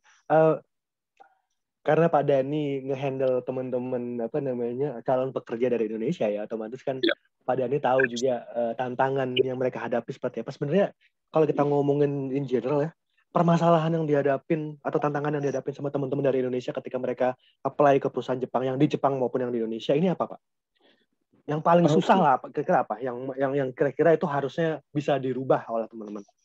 Iya, menurut aku sih ini sih tantangan mereka ya itu tadi ya, mungkin Bu Rosi alami juga ya, untuk mengekspresikan dirinya sendiri ini rasanya orang kita ini masih kurang gitu. Jadi mungkin bisa bahasa Jepang pun itu udah oke. Cuman ketika ditanya kamu sifat baikmu apa, sifat burukmu apa, bingung. Sifat baik apa ya, sifat buruk apa ya? Gak ada Pak. Itu juga salah. Kalau udah jawabnya nggak ada, ini yang susah, kita harus gali lagi kan. Ada nggak dari teman misalnya tanya kamu kamu orangnya seperti ini, kamu tidak di data seperti ini. Nah ini mungkin dari awal itu teman-teman yang mungkin yang mau melamar ke Jepang atau mau melamar ke perusahaan Jepang, mungkin bisa kita bilang analisa diri kita sendiri gitu. Kita orangnya itu kayak gimana sih? Mungkin kita orangnya, aku ini paling banyak dan paling gampang dijawab sama orang Indonesia itu pasti ngomongnya pemalu. Saya pemalu. Saya kurang bisa ini, kurang percaya diri. Kurang percaya diri. Ya mirip semua. Jadi kadang kita kalau ada 10 orang Indonesia yang rata-rata ngomongnya sama semua. Jadi orang Jepang sebenarnya kan waktu interview itu mereka pengen kenal, akrab, deket sama kita. Jadi bagaimana kita bisa membuat jam interview itu yang mungkin cuma singkat, cuma 5 menit atau berapa menit itu kita bisa akrab. Tapi efektif ya. Iya. Kadang kita boleh menggambarkannya, kita kan nanti akan jadi kayak calon anaknya gitu ya, Oyabun Kobung ya. Nah, jujur apa adanya, tapi ya tadi benar ya Pak Dani, jangan cerita yang aneh-aneh sih.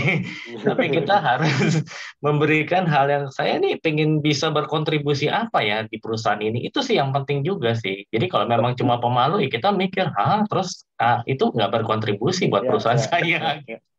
Sebaiknya yang positif-positif sih diutarakan sih. Intinya akrab, menjadi akrab dengan mereka, tetapi jangan so akrab ya. Ya, jadi ketika interview itu kan pastinya ada kayak kita main catchball gitu ya. Kita lempar bola dilempar, orang lempar lagi bolanya, kita terima lagi. Nah, ketika ditanya sifatnya apa, terus di situ kita putus bola kita, gitu ya udah. Percakapan ini kan udah selesai. Iya. Tidak ada percakapan lanjutkan lagi gitu. Jadi misalnya kita bilang, sifat saya orangnya menarik, kadang saya suka ini, kadang saya suka ceplos-ceplos, kalau ngomong nggak pernah mikir atau bagaimana. Nah, orang Jepang kan jadi, artinya gimana gitu. Jadi itulah tercipta ini kan kaiwa lah, kita bisa conversation dari itu. Ya istilahnya kita bisa lebih akrab gitu, meskipun jam itu.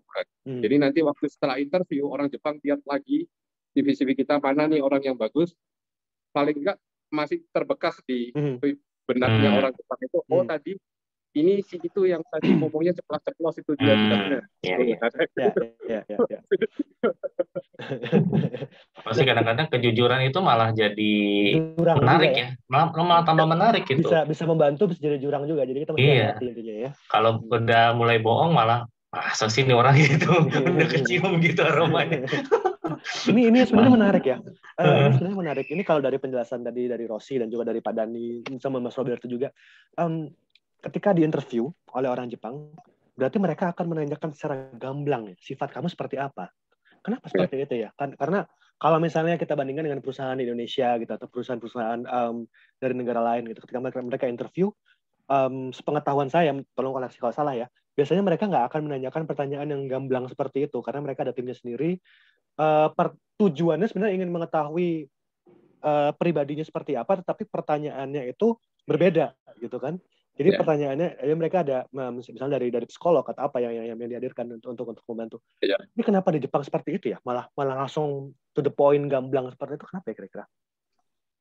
Ya, tapi kalau menurut saya sih selain psikolog atau apa mungkin memang penting. Cuman orang Jepang masih lebih mementingkan budayanya untuk apa ya? Antara saya dengan orang yang di depan saya ini yang sedang interaksi dengan saya ini, mereka berpikirnya bukan bekerja di waktu yang singkat, tapi mereka berpikir untuk long term ya. Sama orang ini lama gitu. Pastinya aku harus tahu orang ini kayak gimana gitu. Jadi teman-teman juga yang lain mungkin kan sekarang mau cari peluang ke Jepang atau apa, nah itu jangan mikirnya itu cuman yang penting bisa ke Jepang dulu lah.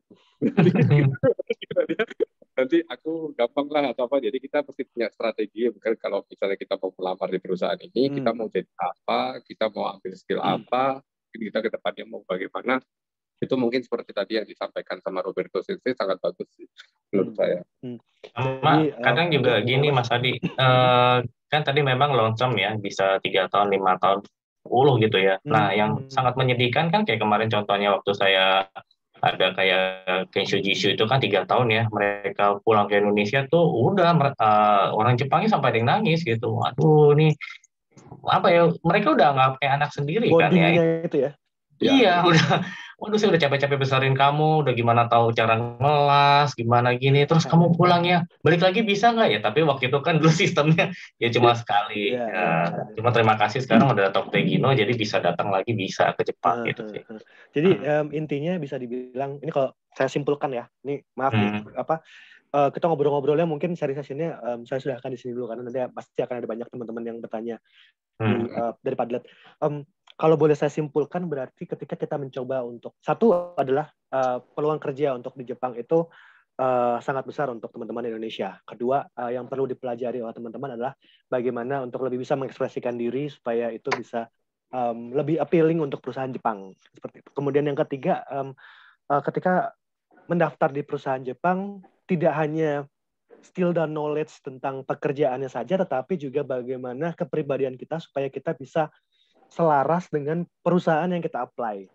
Berarti begitu ya kalau misalnya boleh saya simpulkan ya. Iya. Oke.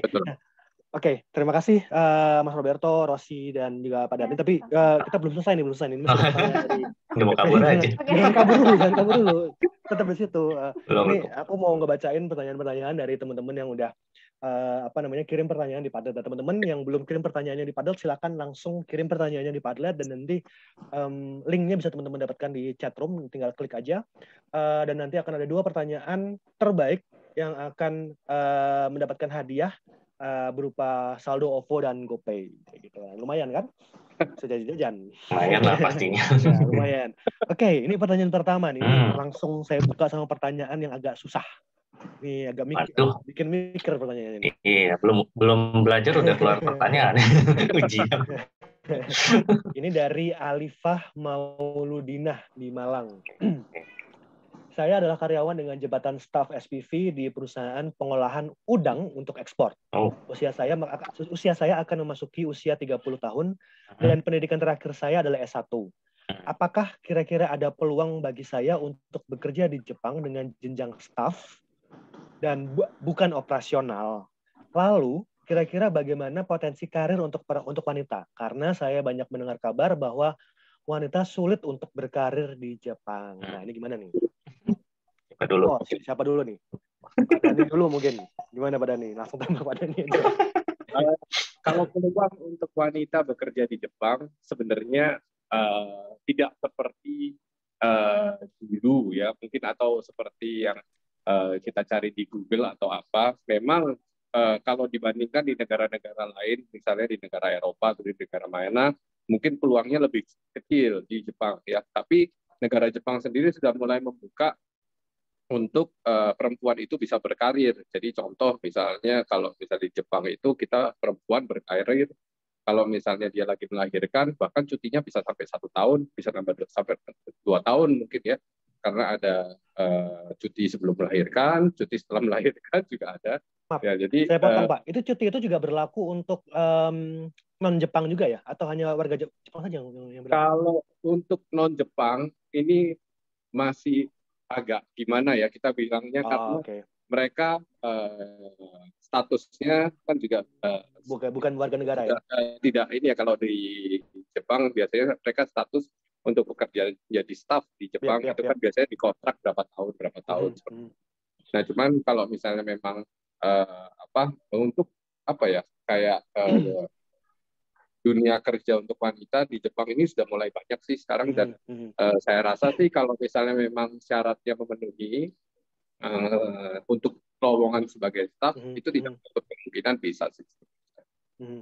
Oke. Baik. Kalau saya boleh tambahkan sih, ini juga pengalaman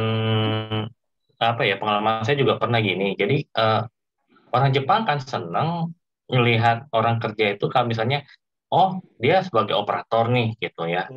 Terus dia di dalam hati dia mikir, kok saya nggak naik jabatan terus ya, saya gini-gini terus gitu.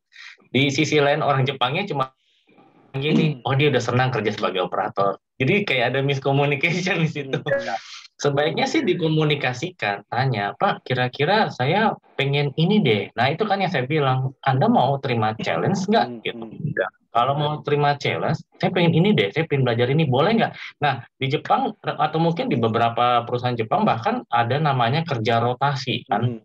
Diputar itu supaya tahu, kita bisa merasakan, jadi kerjaan saya ini berpengaruh sama sini. Sekarang saya kerja di sini, jadi ngerasain kalau di sana kerjanya lamban, itu pengaruh sama saya. Itu udah rotasi jabatan juga ada, rotasi bidang juga ada. Nah, itu makanya harus dikonsultasikan aja gitu. Saya mau ditempatin di Jepang, kenapa? Nah, itu ditanya, why Japan gitu. Nah, harus jangan cuma saya pengen Jepang aja, itu baik ya, itu nggak bakal bisa. Tapi saya pengen ngembangin ini, nanti kalau saya balik ke Indonesia, saya pengen ngedidik anak-anak yang ada di sini, saya jadi mengerti, misalnya secara higienitasnya gimana ya, tadi kan udang ya, gimana cara bisa mengolah udang lebih baik lagi, packaging lebih baik, nah itu kan berarti ada motivasinya gitu. Kalau cuma tadi ya pokoknya dikomunikasikan sih, sayangnya kalau nggak dibicarakan itu agak sulit gitu. Baik. Kalau Rossi gimana nih? Ini mungkin bisa relate dengan, karena terutama untuk pertanyaan potensi karir untuk wanita ini. Jadi untuk posisi yang Rossi sekarang dapatkan ini, itu tadi kan Rossi juga bilang bahwa jenjang karirnya lebih menjanjikan, gitu kan? Nah, ini bisa sampai level mana nih? Menjanjikan itu bisa sampai level mana? Bisa sampai mungkin ke bukan saco sih, di bawah saco, manajer atau manajer atau buco ya. Buco. Tergantung kinerjanya gimana. Oke. Nah, ini ada pertanyaan lagi dari Siti Salsabila UNJ. Apakah jika sudah lulus S1 atau D3 di Indonesia lalu mengikuti Tokute Gino, apakah bisa mengembangkan karir di sana? Misal dari pekerja kasar naik pangkat sampai tingkat manajer. Karena banyak senpai yang bilang kepada saya kalau ijazah S1 atau D3 di Indonesia itu tidak berarti di Jepang. Nah, ini gimana nih sebenarnya? Ada 2 pertanyaan. Jadi bisa nggak sih kalau dari Tokute Gino itu dari pekerja kasar kemudian naik pangkat sampai ke level manajerial, dan yang kedua mengenai ijazah S1 dan D3 Indonesia yang tidak dianggap, itu betul atau tidak? Ada betul, ada enggaknya sih. Ya, kalau perusahaan besar agak sulit karena dia sudah punya manajer yang kompeten.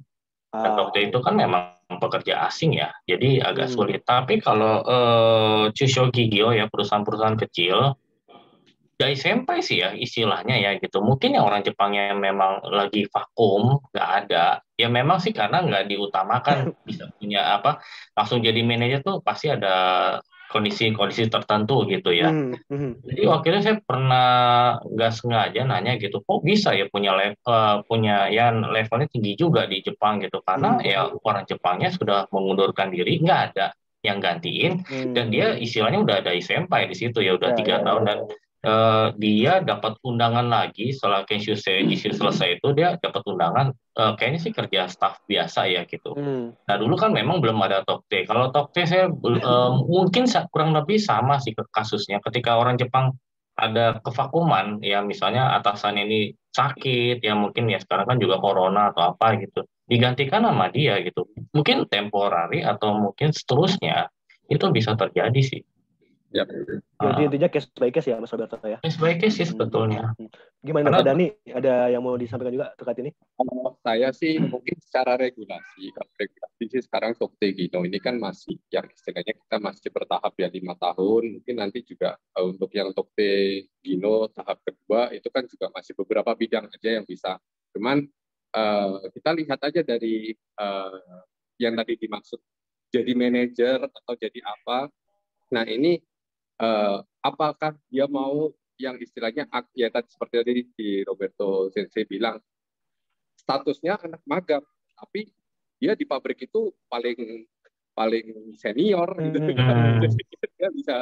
Dia paling tahu kanan kiri. Nah itu juga sebenarnya sih juga tergantung sih anak ini mau menganggap dirinya manajer atau enggak. Itu kan kalau misalnya kayak saya pengalaman saya dulu saya waktu di Jepang saya sekolah di Jepang, saya aruba itu ini ya part time.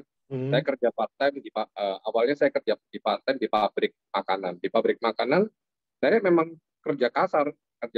Cuman saya kan dirotasi, diputer-puter, akhirnya saya ditempatin yang paling belakang.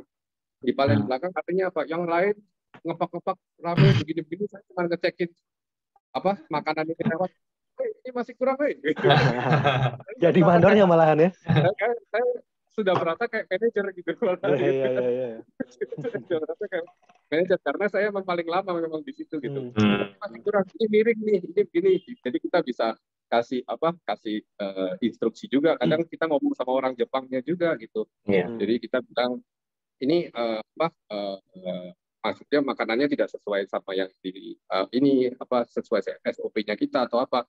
Nah ini juga ya tergantung dari orangnya tersebut. Dia meskipun Tokte Gino ini ya S1 atau apa Tokte Gino mungkin pastinya orang Jepang akan melihat Tokte Gino itu akan dilihat lebih seperti staffnya mereka. Kalau saya bayangkan sih seperti itu. Ya. Jadi intinya balik lagi ke case by case tadi ya tergantung perusahaannya bagaimana dan juga bagaimana skill dan kemampuan yang kita miliki ya. Apakah itu memang kita memang dinilai mumpuni untuk memegang posisi itu atau tidak. Kalau misalnya tidak ya otomatis ya tidak akan ada kesempatan itu ya. Nah ini ada pertanyaan juga yang masih inline dengan SSW tadi. Cuma perbedaannya adalah ini dari Aranka Iren. Namanya susah nih, Aranka Iren. Aranka atau Arangsa, saya nggak tahu. Anyway, dari Tangerang, dan pertanyaannya adalah ketika misalnya sudah ke Jepang dan bekerja dengan skema SSW, dan kemudian kira-kira apakah memungkinkan untuk berpindah pekerjaan sebagai profesional, contohnya sebagai desain grafis, seperti itu. Karena kan visa kerjanya berbeda nih. Atau harus pulang dulu dan kemudian apply lagi dari awal. Oke, mungkin kalau sepengetahuan secara regulasi di saya itu kalau di Jepang sekarang yang bisa nyambung, bisa ngelink itu antara visa Gino Jishu ke visa Tokte Gino ini masih bisa ngelink.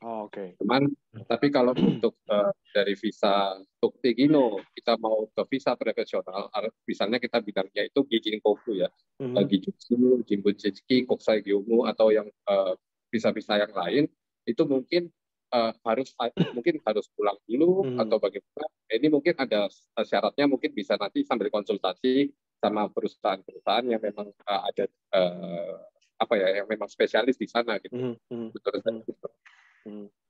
Oke. Kemudian nah ini menarik juga nih dari Edward PJ di Bandung. Adakah prospek kerja untuk bidang farmasi atau bidang lain yang berkaitan di Jepang? Ini lebih ke arah bidang medis ya. Berhubung sulitnya untuk masuk ke dalam bidang medis apabila tidak memiliki pendidikan di negara yang bersangkutan. Kalau misalnya tidak ada, alternatifnya sebaiknya apa ya? Oke. Bidang medis ya. Di bidang medis. Jadi kebetulan nih kalau aku boleh cerita, jadi aku ini Teijo University. manajemen, tapi aku manajemen itu manajemen rumah sakit. Oke. Spesifik banget ya Pak ya. Rumah sakit. Jadi aku memang saya manajemen rumah sakit. Nah, ketika saya kenapa memilih bekerja di Indonesia, karena memang saya berbenturan dengan visa waktu itu. Jadi ketika saya lulus, saya mau bekerja di rumah sakit info ke saya juga nggak terima orang asing, saya nggak butuh orang asing. Saya mau menerima hire orang asing, sedangkan di visa di Jepang itu cuma untuk pekerjaan-pekerjaan yang berkaitan dengan manager atau interpreter atau apa, yang mereka tidak butuh. Akhirnya solusinya saya sendiri sempat berpikir untuk mengambil sekolah singkat, ya Semongaku kita bilangnya, Semongaku, yang di bidang tersebut itu mungkin 1 tahun sampai 2 tahun biasanya ada sekolah-sekolah seperti itu untuk saya mau bekerja di bidang medis atau di bidang kesehatan waktu itu. Cuman waktu saya konsultasi dengan orang tua, pastinya orang tua udah kebakaran ini ya. Lu mau sampai kapan di Jepang gitu? Pulang ke Indonesia gitu. Ya seperti itu. Atau ini ya, atau bisa juga kalau untuk medis bisa ada peluang untuk program EPA mungkin ya. Betul bisa. Betul ya, untuk EPA juga masih bisa itu karena kan mereka fokusnya untuk nursing kan, perawat katanya ya. Tapi untuk farmasi apakah bisa juga untuk masuk ke EPA ini atau bagaimana? Apakah khusus untuk nursing perawat saja? Kalau EPA itu harus nursing, kalau enggak jadi caregiver. Kalau caregiver itu jurusan farmasi sebenarnya masih bisa kalau nggak salah ya, masih bisa. Cuman ya akhirnya tujuannya ke itu caregiver. Kalau dia mau ke farmasi ke industri misalnya seperti obat-obatan atau apa, nah itu mungkin peluangnya sih lebih sedikit sih, kecil sih mungkin, nggak sebesar yang saya mau ke caregiver atau kemana gitu. Kecuali kalau misalnya ke manufakturnya, atau kalau ke manufaktur obat-obatannya, ke manufaktur obat-obatan mungkin masih bisa, cuman karena manufaktur ya. Iya, manufaktur jadi. Mas Adi, mungkin yang waktu lalu kan kita sempat ada narasumber Ade ya, Ade Kurniawan. Nah, Ade itu kan sempat kerja di Jepang tuh di farmasi.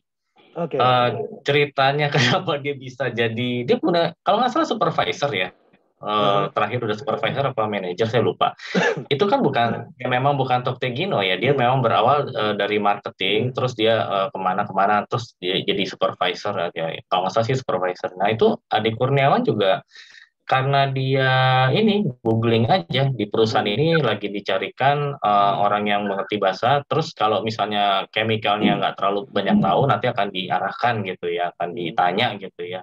Ya, mungkin kode-kode atau apa itu kan memang bisa dipelajari dan dihafal. Ya itu Ade Kurniawan tuh salah satunya yang berhasil ya di Jepang itu. Yang ya lulusan BINUS yang lumayan punya jabatan di Jepang.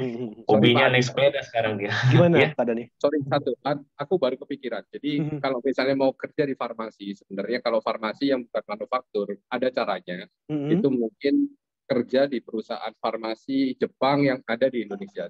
Oh iya. Oke. Bisa juga itu. Dari situ nanti kita bisa pakai yang namanya Kigyo-nai Tenking atau apa. Nah itu bisa. Karena sudah ada pengalaman untuk bekerja di perusahaan Jepang yang ada di Indonesia itu ya. Perusahaan ini yang ke Jepang. Yap. Jadi itu sebagai batu loncatan untuk kemudian bekerja di bidang farmasi yang ada di Jepang ya. Betul. Iya. Bisa. Ternyata bisa diakalin sebenarnya ya. Tergantung bagaimana cara kita mencari peluang itu berarti kan? Iya. Kita gimana kita jeli melihat peluang, jeli untuk memanfaatkan peluang tadi. Iya. Oke. Pertanyaan berikutnya ini dari Kenny Johannes Christian di Tangerang. Saya ingin bertanya untuk perusahaan Jepang yang ada di Indonesia, secara general apa job desk yang akan diterima untuk lulusan teknik yang bisa berbahasa Jepang? Apakah perusahaan nanti akan lebih melihat ke kemampuan bahasa Jepangnya kah atau ilmu tekniknya sendiri? 50-50 sih. Tergantung posisi juga sebetulnya. Iya, proporsi juga sih. Maksudnya tekniknya sampai mana dia nguasain, ya pasti lebih dilihat yang tertingginya dia bisa sampai mana. Oke, kalau kadang-kadang gini, waktu wawancara itu ditanya kan, kalau ada masalah seperti ini apa yang kamu lakukan pertama? Itu yang paling jebak.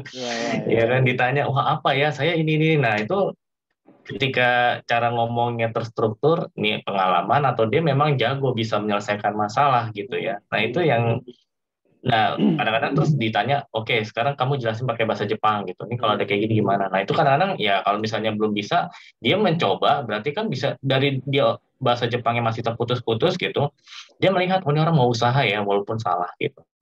Itu juga dinilai gitu. Kalau yang gimana, Rosi apa Pak Dhani gimana? Kang Rosi ya, Ya. Kalau saya ya, Roberto Sensei, biasanya sih orang Jepang kalau misalnya untuk bidang teknik yang bisa bahasa Jepang, nah itu biasanya ya mereka sambil jalan, kalau istilah orang kita begitu. Jadi sambil jalan, tapi orangnya ini lebih keamanan gitu kan. Biasanya mereka trial dan error juga, jadi mereka coba dulu orangnya ini. Oh ternyata dibanding ilmu tekniknya kayaknya bahasa Jepangnya lebih jago, ya udah tuh translator aja gitu. Ya. Tergantung mana yang lebih jagonya ya, itu yang akan dijadikan penentuannya. Kembali lagi nanti itu kan tidak sesuai passion atau tidak, itu kan harusnya ya seperti tadi yang disampaikan Robert Sensei, harus ada komunikasi jangan sampai orang Jepangnya cuman berpikiran satu jalur aja. Oh orang ini lebih jago translator, padahal anaknya pengen ke teknik. Seperti itu. Kemudian ini ada lagi dari Muhammad Hasni Haris di Serang. Jadi dia bertanya, apabila latar belakang pendidikan hanya lulusan SMK, apakah ada peluang jenjang karir di perusahaan Jepang yang ada di Indonesia atau yang di Jepang misalnya? Selain sertifikat JLPT, apa saja yang harus kita punya untuk dijadikan model berkarir di perusahaan Jepang? Ini untuk lulusan SMK bagaimana? Ya, sebenarnya sih untuk lulusan SMK itu jadi ini sih ada faktor ini ya, susahnya juga di negara kita di Indonesia ini kan sangat melihat dari edukasi ya, dari edukasi. Terkadang anak-anak yang dari lulusan SMK mereka ingin berkarir di perusahaan Jepang, mereka pasti lewat jalurnya itu awalnya dari operator, dari misalnya dari pabrik, di manufaktur. Mereka di manufaktur, kerja di manufaktur, malam itu mereka ambil kuliah. Entah itu ambil kuliah apa, sampai dia lulus S1, entah D3, biasanya dari situ mulai ada pengangkatan. Dari anak yang dari operator, jadi diangkat hingga jadi staff yang kerja di office. Nah itu biasanya sih karirnya anak-anak itu, kalau saya lihat biasanya seperti itu gitu Pak. Jadi mereka awalnya dari SMK, memang SMK, tapi sambil kerja mereka malam sekolah, terus mereka dapat gelar, baru mereka bisa naik ke atas. Ini karena di sistem di negara kita sih biasanya kan kebanyakan masih lihat education background gitu ya Pak ya. Education background-nya seperti apa. Tidak kurang kisah ya. Tapi ini saya jadi ingat ada pengalaman, kalau nggak salah ini saya kenal tapi orangnya udah nggak ada sih ya. Nah tapi saya ingat ini anak kalau nggak salah STM, terus ngelamar di pabrik musik ya, pabrik alat musik gitu. Jadi dia waktu masuk di pabrik itu dia memang benar operator ya, cuma ngecengin baut atau apa gitu ya, motong-motong kayu gitu. Terus saya nggak tahu ceritanya gimana, dia dikirim ke Jepang 1 tahun untuk belajar choritsu piano ya, jadi tuning piano gitu. Habis itu dia di situ belajar 1 tahun. Saya rasa kalau nggak salah dia pernah ngomong gini, dia komunikasi, saya pengen belajar yang ini lagi dong, saya pengen belajar yang itu lagi. Jadi dia pengen tahu gimana cara bikin piano yang full. Prosesnya apa aja selain kayu, kan ada cornya, besinya, apa segala gitu, baut-bautnya gimana gitu. Dan dia teliti sampai kalau di negara tropis ini sering bermasalah nih, bautnya karat atau enggak gini-gini. Nah, itu dia pelajarin semua ketika dia bikin di Indonesia itu, pianonya itu, jadi nggak mudah, senarnya itu nggak mudah bergeser gitu, karena di Indonesia tuh lembabnya tinggi sekali. Nah, itu kan akhirnya ketika di Jepang belajar apa namanya macam-macam sampai 2 tahun kalau nggak salah ya. Dia balik ke Indonesia gajinya udah jauh sekali. Ya. Dia lulusan STM gitu. Jadi buat teman-teman mungkin gak kurikinya ya apa istilahnya pendidikannya masih STM, SMK, maunya apa gitu, ingin berkembang di apa, tapi tentunya harus buktiin dulu, jangan cuma ngomong gitu. Ini orang rajin datang pagi aja. Kalau di pabrik kan harus setengah jam sebelum mulai itu harus hadir, ada core ya, terus kasih pendapat, kasih solusi. Ini ada masalah di sini, boleh nggak saya tangani ini? Nah itu kan ada inovatif, ada inisiatif. Nah itu kan ya. Jadi bekerja empati. Saya kasihan nih kalau di sana kerja, yang sana kerja sendiri, boleh nggak saya tambahin tim? Nah dia punya ada cara berpikir yang sangat luas. Orang atasan akan melihat, oh ya, kayaknya ini anak bakal berkembang nih. Bukan cuma ngecengin bawah doang. Tadinya cuma ngecengin bawah, jadi ini anak pikirannya luas gitu. Ya. Jadi balik lagi emang gimana-gimana tetap harus jeli, mencari kesempatan, harus mau belajar dan bagaimana memanfaatkan kesempatan yang ada itu ya. Iya, jangan cuma cari muka. Pokoknya harus punya inovasi sih di pabrik atau di mana. Nah, ini ada juga yang bertanya tentang ini tentang CV sih sebetulnya dari Komalasari di Purwakarta. Jadi apakah pengalaman pekerjaan yang tertulis di CV itu harus relevan dengan ketika mendaftar ke perusahaan Jepang ya? Apakah pengalaman pekerjaan yang tertulis di CV itu harus sesuai dengan jurusan pendidikan yang dilalui? Gitu. Jadi misalnya lulusan IT ingin melamar pekerjaan IT, tapi dia belum punya pengalaman untuk bekerja di perusahaan bidang IT, adanya malah justru di administrasi gitu. Itu kira-kira memungkinkan nggak untuk dipertimbangkan di perusahaan Jepang? Pengalaman kerja seperti itu memungkinkan nggak? Ya. Kalau untuk di CV itu menurut saya pandangan saya, kalau pandangan saya sendiri sebenarnya saya pun sendiri ini nggak nyambung. Saya belajar health management untuk bidang kesehatan manajemen rumah sakit, tapi saya kerjanya human resource. Saya nggak nyambung. Nggak nyambung. Cuman bagaimana terkadang kita yang paling dilihat itu adalah ada nggak sih ini jangka waktu dia di CV itu kosong. Jadi misalnya nih dia selama ini kerja nih tahun 2015 dia kerja sampai 2019, dia kerja dari 2019 sampai 2021-22 kosong, tahu-tahu 2022 terakhir kerja 2019. Nah ini pasti ditanya nih, kosong kemarin ngapain nih? Iya benar. Nah, itu jadi catatan juga ya kalau misalnya seperti itu ya. Betul. Jadi aku selalu bicara dengan kandidat atau dengan anak-anak yang mau bekerja di Jepang, jangan bikin riwayat hidup kurikulum CV kamu itu jadi ada kekosongan. Apapun kamu harus isi itu. Jadi dari situ orang bisa lihat story hidup kamu itu seperti apa. Jadi kamu kerjanya ngapain? 2000 ini ngapain? Oh, jadi ini bener nih. Gak ada maksudnya. Oh, dari sini sampai sini saya nggak ngapa-ngapain. Ya, berarti kan tidak produktif kan ya. Ini yang repot nih. Kita harus bikin CV itu ya sampai makanya ya ini apapun mungkin mau itu ke sekolah dulu. Saya sekolah apa. Terkadang orang Indonesia nggak tulis tuh. Misalnya kursus itu masih bisa diisi ya, berarti misalnya 2 tahun tapi 2 tahun itu dipakai untuk kursus itu juga bisa diperhitungkan berarti. Ya mungkin boleh disampaikan aja ini kemarin aku kursus ini, jadi aku ada kesibukan, pokoknya ada kesibukan, jangan sampai tidak ada apa-apa di rumah aja, main TikTok atau ini gimana? Ya benar sih kalau sekarang lagi banyak yang kayak gitu ya. Jadi kosong ngapain gitu. Itu saya juga pernah ada kekosongan juga, tapi karena memang saya kuliah ya. Terus HRD-nya langsung nanya, ini waktu kamu kosong ini, kamu kuliah ini ya katanya. Iya benar gitu. Tahunnya kan gini. Jadi saya memang sudah bilang ke waktu saya juga masih kerja part timer juga, jadi saya langsung kuliah gitu. Memang saya kosong ini saya nggak kerja karena ini. Tapi ada sih comot-comotan ya kerja, maksudnya kan ya cuma 3 hari 4 hari di perusahaan lagi instalasi mesin. Saya coba gitu nyari uang tambahan gitu ibaratnya. Aruba itu saya sering gitu dulu, tapi ya itu saya nggak catat di CV. Terus bilang coba tolong dilengkapin dong yang cuma 3 hari 4 hari kemana aja, ngapain aja gitu. Tetap ditanya, tapi menarik sih akhirnya. Berarti kalau misalnya freelance pun dipertimbangkan ya? Iya Pak, jadi freelance pun itu dipertimbangkan. Jadi intinya meskipun kalau kosong, ketika ditanya harus bisa jawab gitu. Kosongnya tuh ngapain gitu kan? Iya. Apa itu harus bisa jawab, jangan bantu orang tua gitu. Iya. Itu ya nggak diperhitungkan secara profesional berarti kan? Iya. Baik. Gitu. Oke.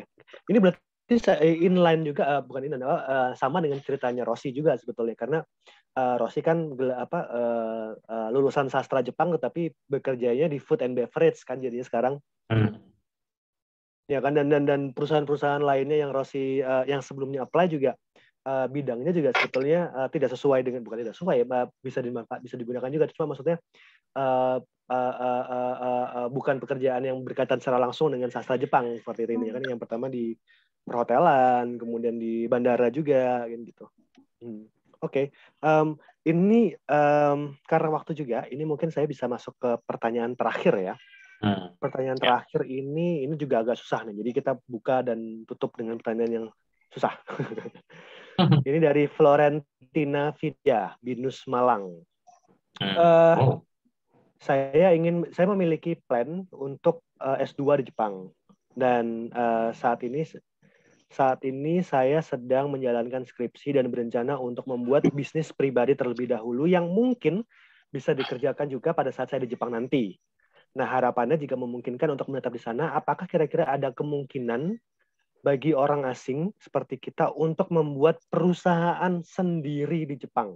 Apakah ada persyaratan khususnya? Kayak gitu. Nah, ini berbeda nih. Angle-nya sama-sama mencari peluang untuk bekerja di Jepang, tapi angle-nya beda. Kalau yang dari tadi kan angle-nya adalah mereka untuk bekerja di perusahaan Jepang yang memang ada di Jepang atau ada di Indonesia. Nah, ini malah justru ingin bekerja di Jepang tetapi membuat perusahaan sendiri di Jepang. Ini memungkinkan nggak? Gimana nih kira-kira? Kalau dari saya jawabnya bisa. Untuk orang asing untuk membuat perusahaan di Jepang bisa. Dan itu pemegang saham, modal, segala macam dari asing juga masih bisa. Jadi sebenarnya sih tidak ada masalah untuk orang asing bikin perusahaan di Jepang, itu tidak masalah. Cuman perlu dipikirkan dulu. Jadi banyak juga orang-orang Indonesia yang bikin perusahaan di Jepang juga banyak. Saya juga paham ada yang malah mungkin yang terkenal kan usaha tempe. Terkenal sekali ya, mereka. Karena ada juga anak-anak muda zaman sekarang ini kan lagi budaya kopi ya, mereka ada yang bikin kafe di Jepang juga ada, orang-orang Indonesia juga yang bikin kafe di Tokyo kalau nggak salah, itu juga ada. Jadi tidak menutup kemungkinan sih orang asing untuk bisa bikin perusahaan di sana, nggak sesusah di Indonesia mau bikin perusahaan. Dari orang asing mau bikin perusahaan di Indonesia kan susah banget kalau dan harus cari partner orang Indonesianya dulu dan segala macamnya gitu kan. Betul. Kalau saya sih kasih tambahan aja. Tadi benar ya, Pak Dhani bilang kita nyari yang punya modal ya.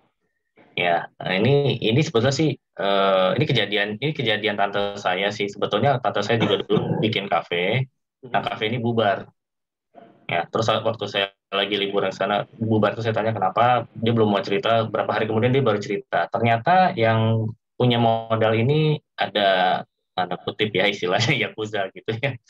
Jadi ya ini bahaya ya ketika ya istilahnya mereka modal tapi nggak tahu gimana. Ini kan saya cuma pinjemin, bukan saya kasih. Nah itu hati-hati ya. Jadi teman-teman mungkin harus dicari tahu. Ya bukannya ya ada ya di mana-mana kriminal tetap ada ya. Hati-hati aja sih. Di Indonesia juga ada awalnya bilang punya modal tapi nggak taunya dia bilang bukannya ngasih, saya kasih pinjam doang gitu.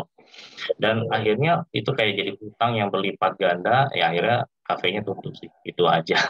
Mungkin hati-hati aja sih pada pemodal gitu aja sih. Ya. Harus cari tahu dulu sebanyak-banyaknya ya. Tahu latar belakangnya benar-benar terjun Yang baik banget ya orang udah main kasih pinjam gitu, gak percaya nih orangnya, taunya ada paling bakwan ya. Ternyata, aduh bonusnya bangkrut. Oke ya, terima kasih banyak Mas Roberto, Pak Dhani dan juga Rosi untuk sesi sharing session dan juga Q&A kita. Ini benar-benar menarik banget dan banyak belajar. Saya sendiri dapat banyak informasi-informasi baru nih yang sebelumnya saya belum tahu, dan saya yakin juga teman-teman yang hadir di hari ini juga belajar banyak dari sesi kali ini.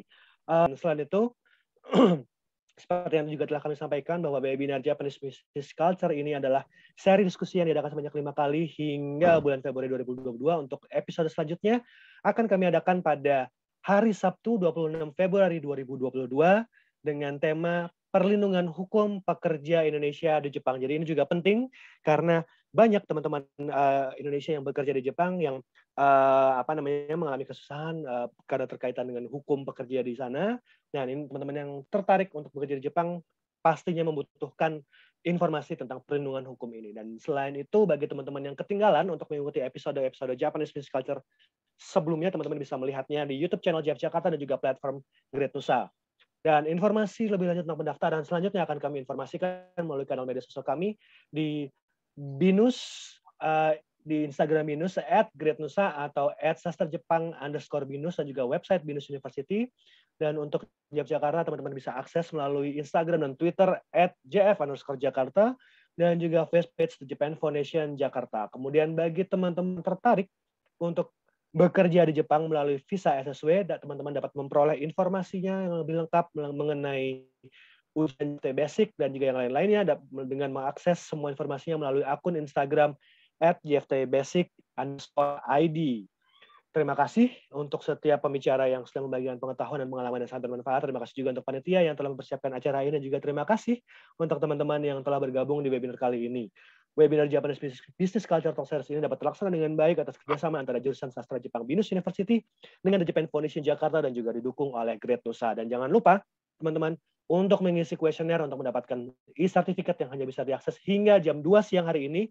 Dan sampai jumpa di seri diskusi Japanese Business Culture berikutnya. Selamat siang dan terima kasih.